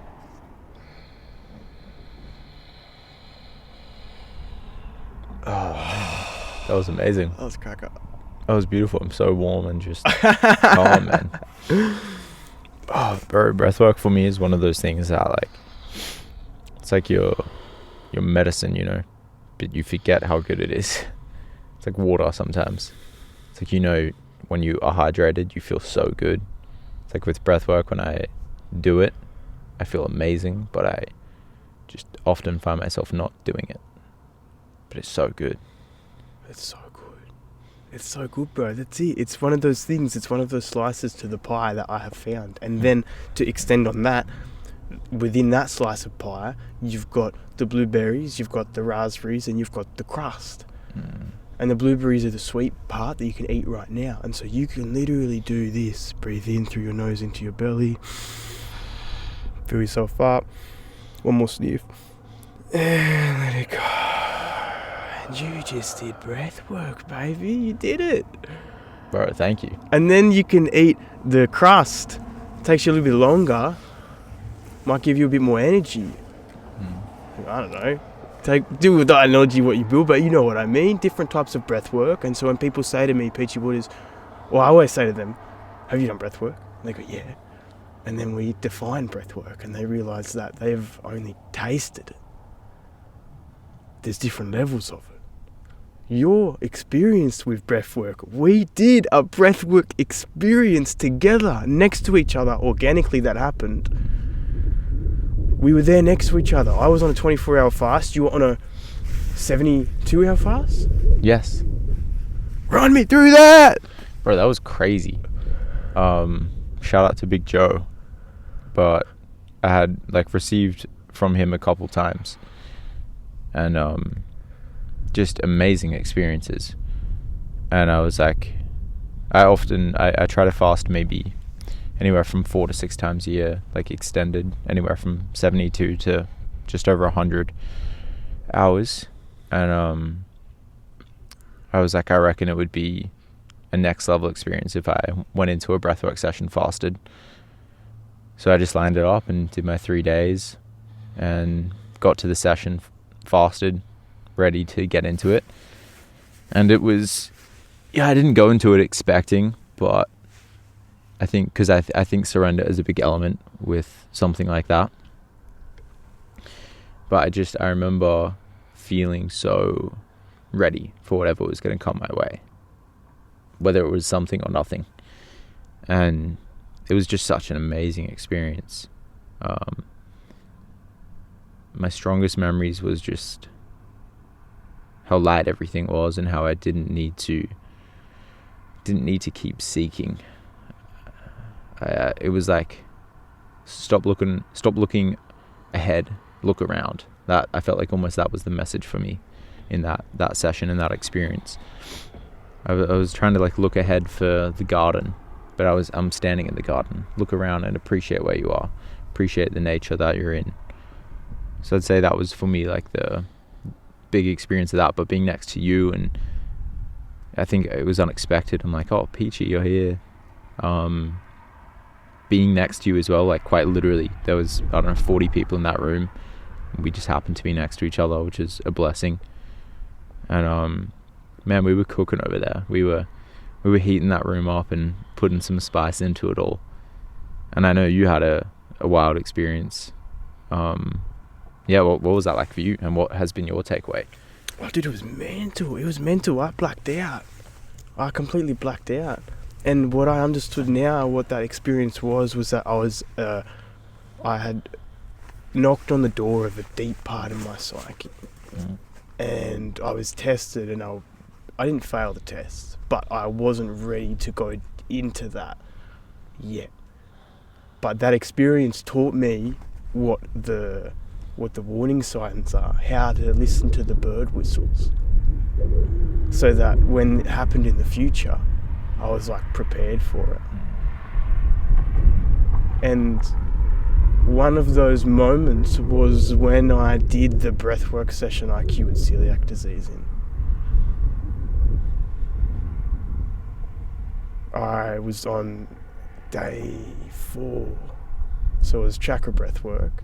I was on day 4, which is the 3rd breathwork session, our solar plexus chakra, which is related to emotions and it's related to allergies. And I was in my body the whole time. And then the thing that happened when I was breathing with you at Big Joe's, and it was, I started to taste McDonald's.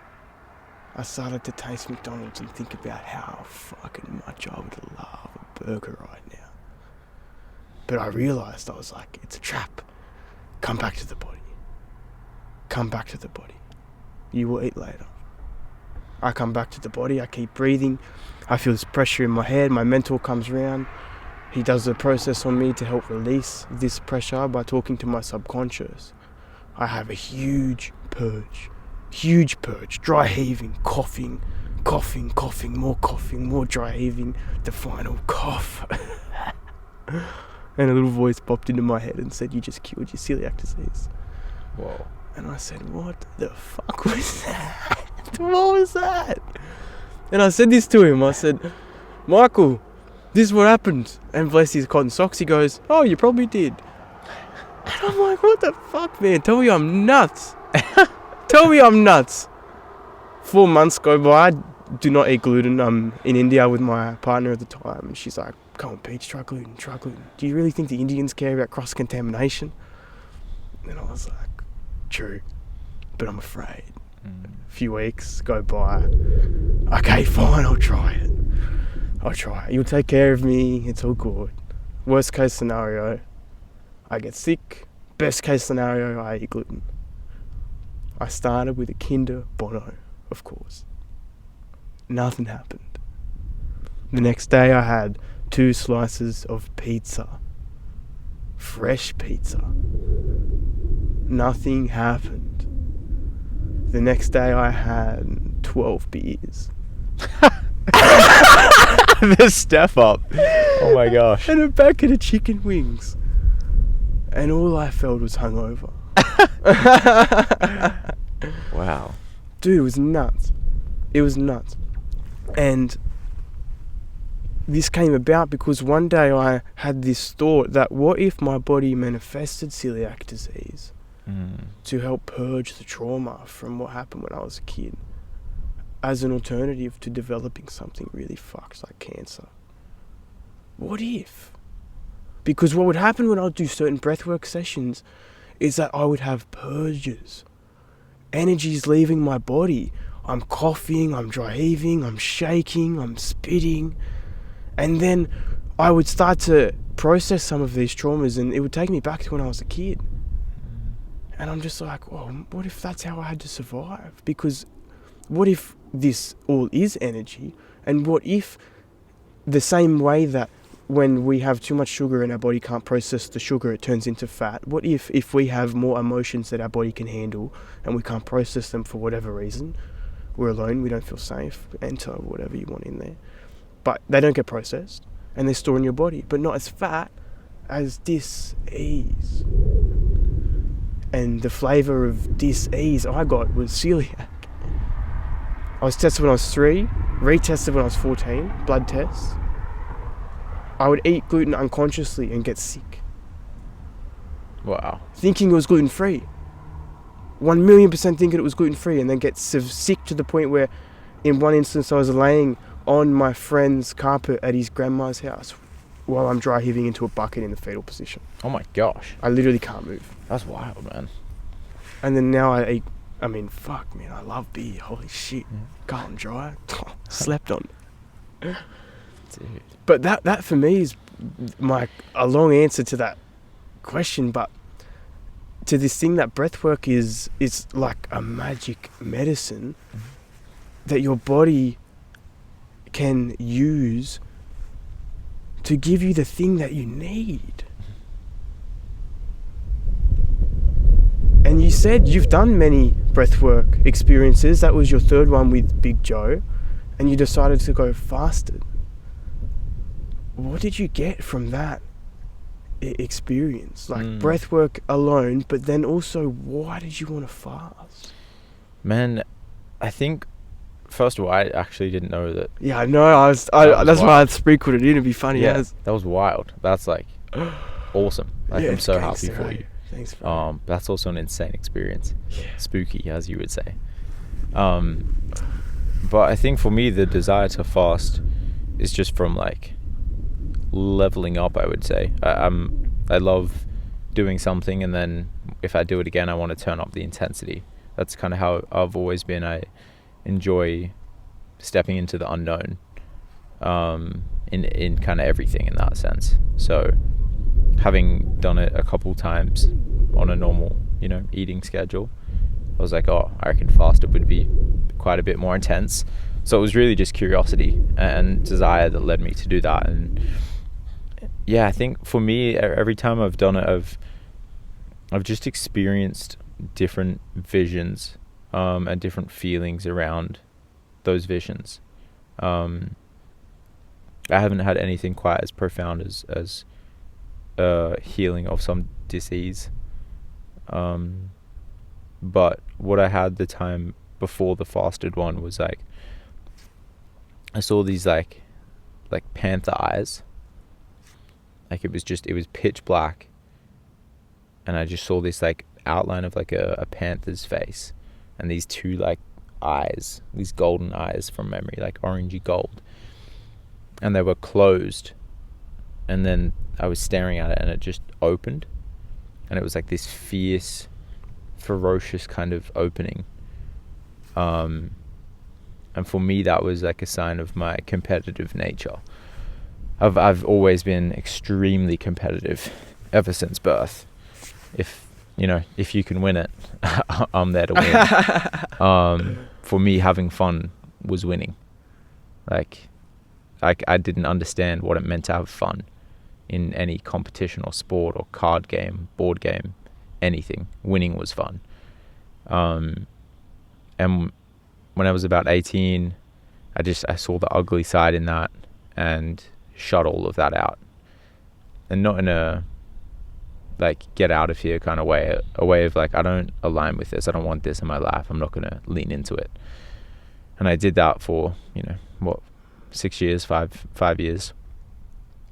And then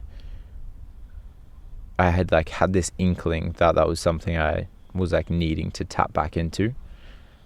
And I had that experience, and I remember as I was seeing these panther eyes, I was just feeling this like competitive drive coming back to me.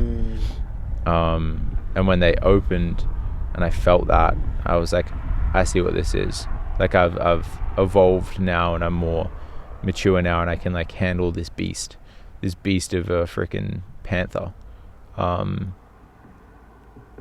So I guess from that experience, from the one I did fasted, the things I've taken away are more like themes of my life and stages of where I'm at and what I've been going through, and things I either feel like I need to lean into or lean away from. And for that, it was like, getting back in touch with my competitive roots, but not having it own me the same way it did. Like, because it was not a nice thing, I would say. I used to feel I can relate to that so hard, because I used to feel so funny with this whole thing of competition, and I'd find myself often losing these competitions that I wanted to win, that then I would just write myself off. And then I reached a point, and the person who comes to mind is Mike Tyson, where I really started to play with this idea of like, you be the best. And it felt weird because I was like, I don't want to be better than other people. I don't know about that. It doesn't feel right. And then one day I found a loophole, and I was like, I don't have to be better than anyone else. I just be better than myself. And that was the thing. I was like, whoa. And then I stopped to compare myself to other people, and I started to compare myself to who I was yesterday. And then that took me to where I am now. And then the evolution on top of that is that realizing that there's evolution, black and white, but then it can get quantum as well. And to be better than you are yesterday, like that could literally mean yesterday you went for a massive adventure, and then the better version of you is the one who sits at home all day and relaxes. And there's no right or wrong, but it's like listening to your body and being cool with yourself. And I think you know. That's Yeah, the of beautiful course thing. you know. Like I have this way I see myself that I've had for like 10 plus years now. And you know, like Mario Kart, do you know like ghost mode? It's like where you can race the best version of yourself. So like you're on the course and it's the best time you've ever completed around the track, and you see it. And for me, like I kind of live that way, but he's always one step ahead. Like, and I can never catch him. I'll never be the best that I could possibly be. He'll always be like I'm on his heels, and the gap only increases when and I think we all know when we're not living up to our true potential and up to what we're called to be and what we're capable of. And it's like that gap gets bigger and bigger when I'm not doing those things, or living that way. But it's like, it's always being on his heels, and it's what you say, compete with yourself, not with others. Because that's when you're going to be the best version of yourself. As we veer towards the closing of the podcast, what do you want to be remembered for? Man, legacy is an interesting thing, hey?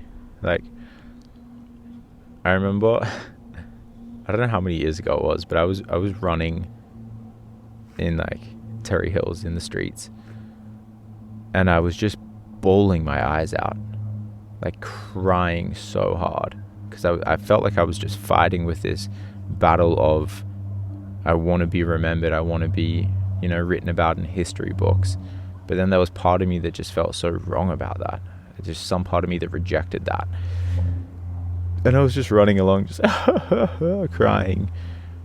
And then I just realized over time that like I don't necessarily want to be remembered by the masses by any means. I just want to be remembered by my circle of influence.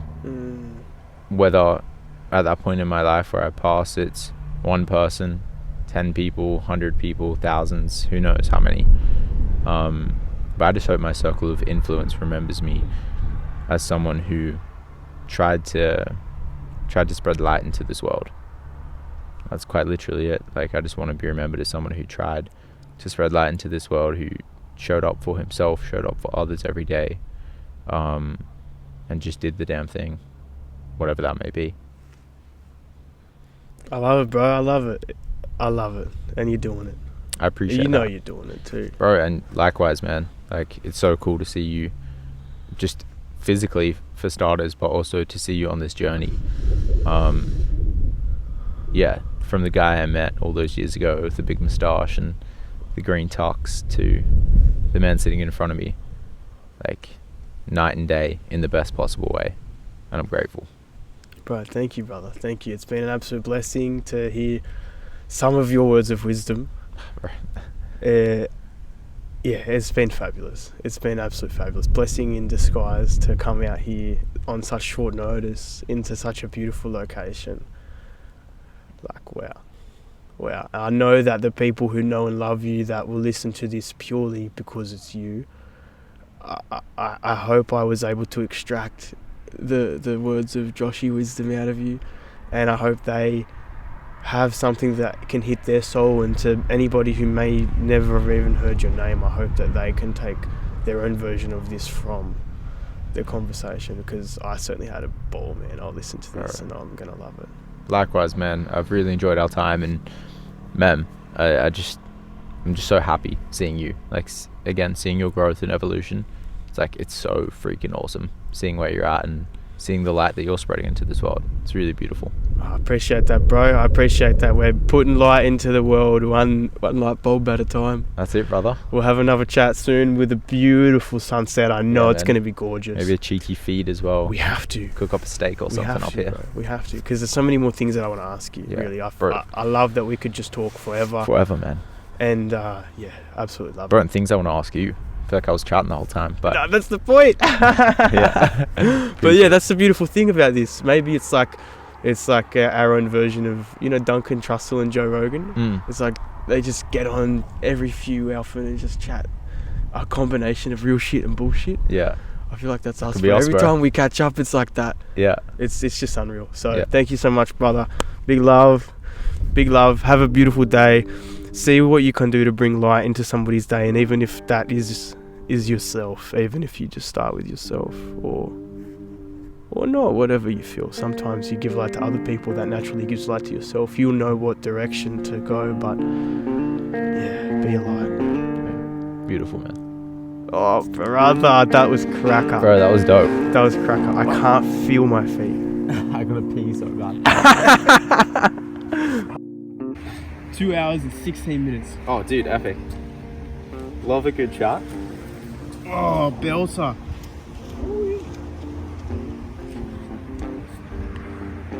Oh.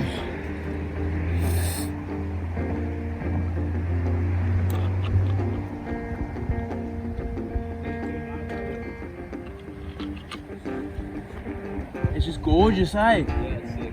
It'd be fun camping up here. Yeah.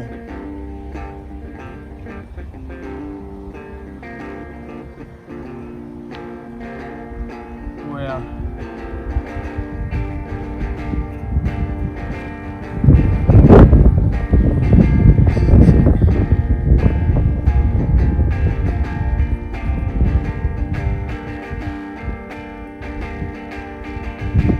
My friend, I believe you are episode 18.